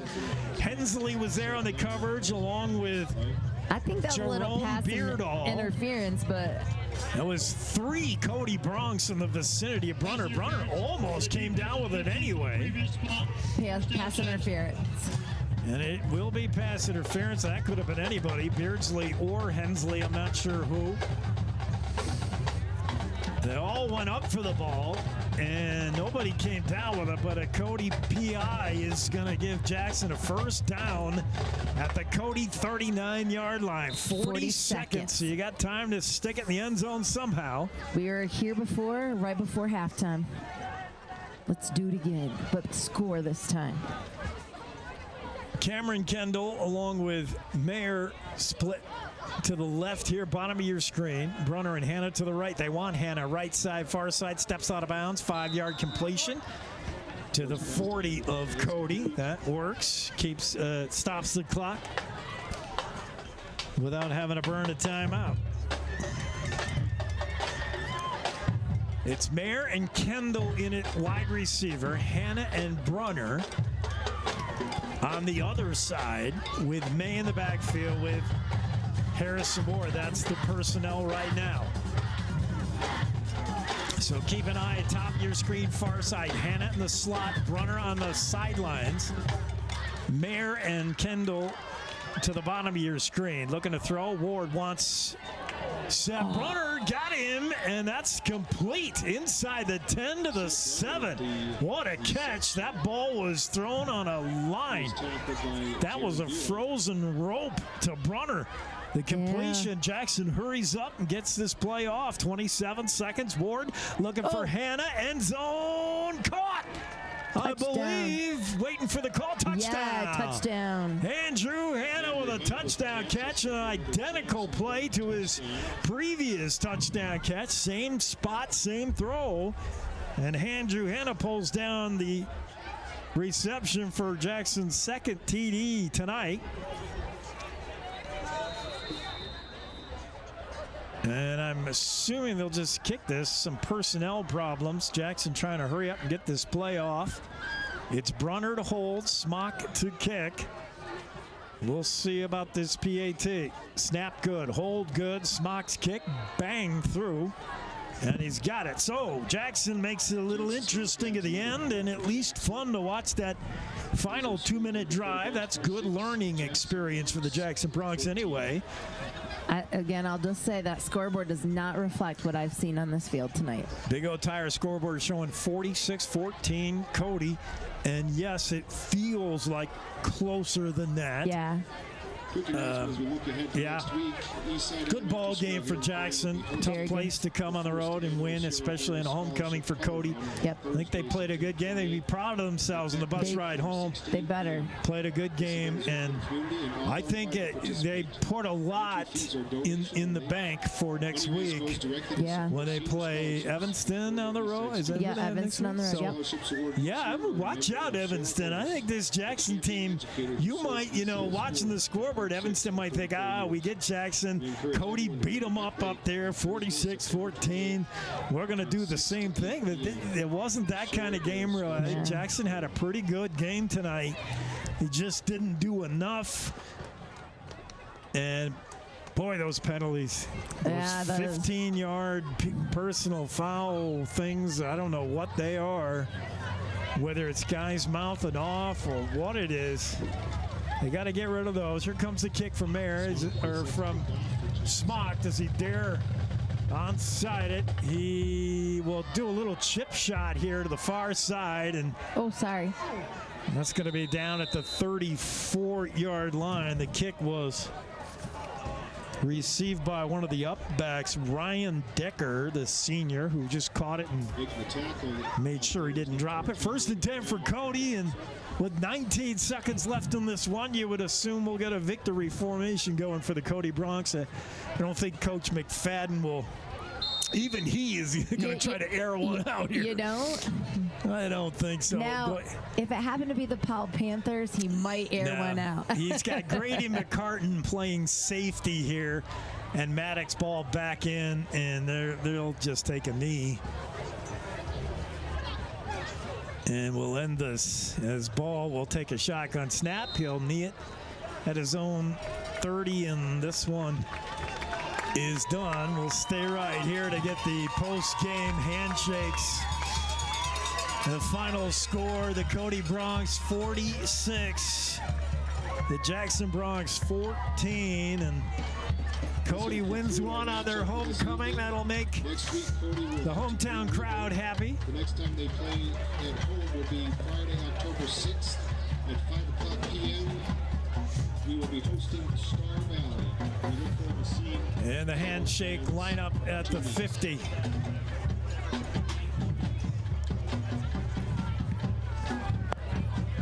Well, good ball game. Fun to watch this Battle of the Bronx.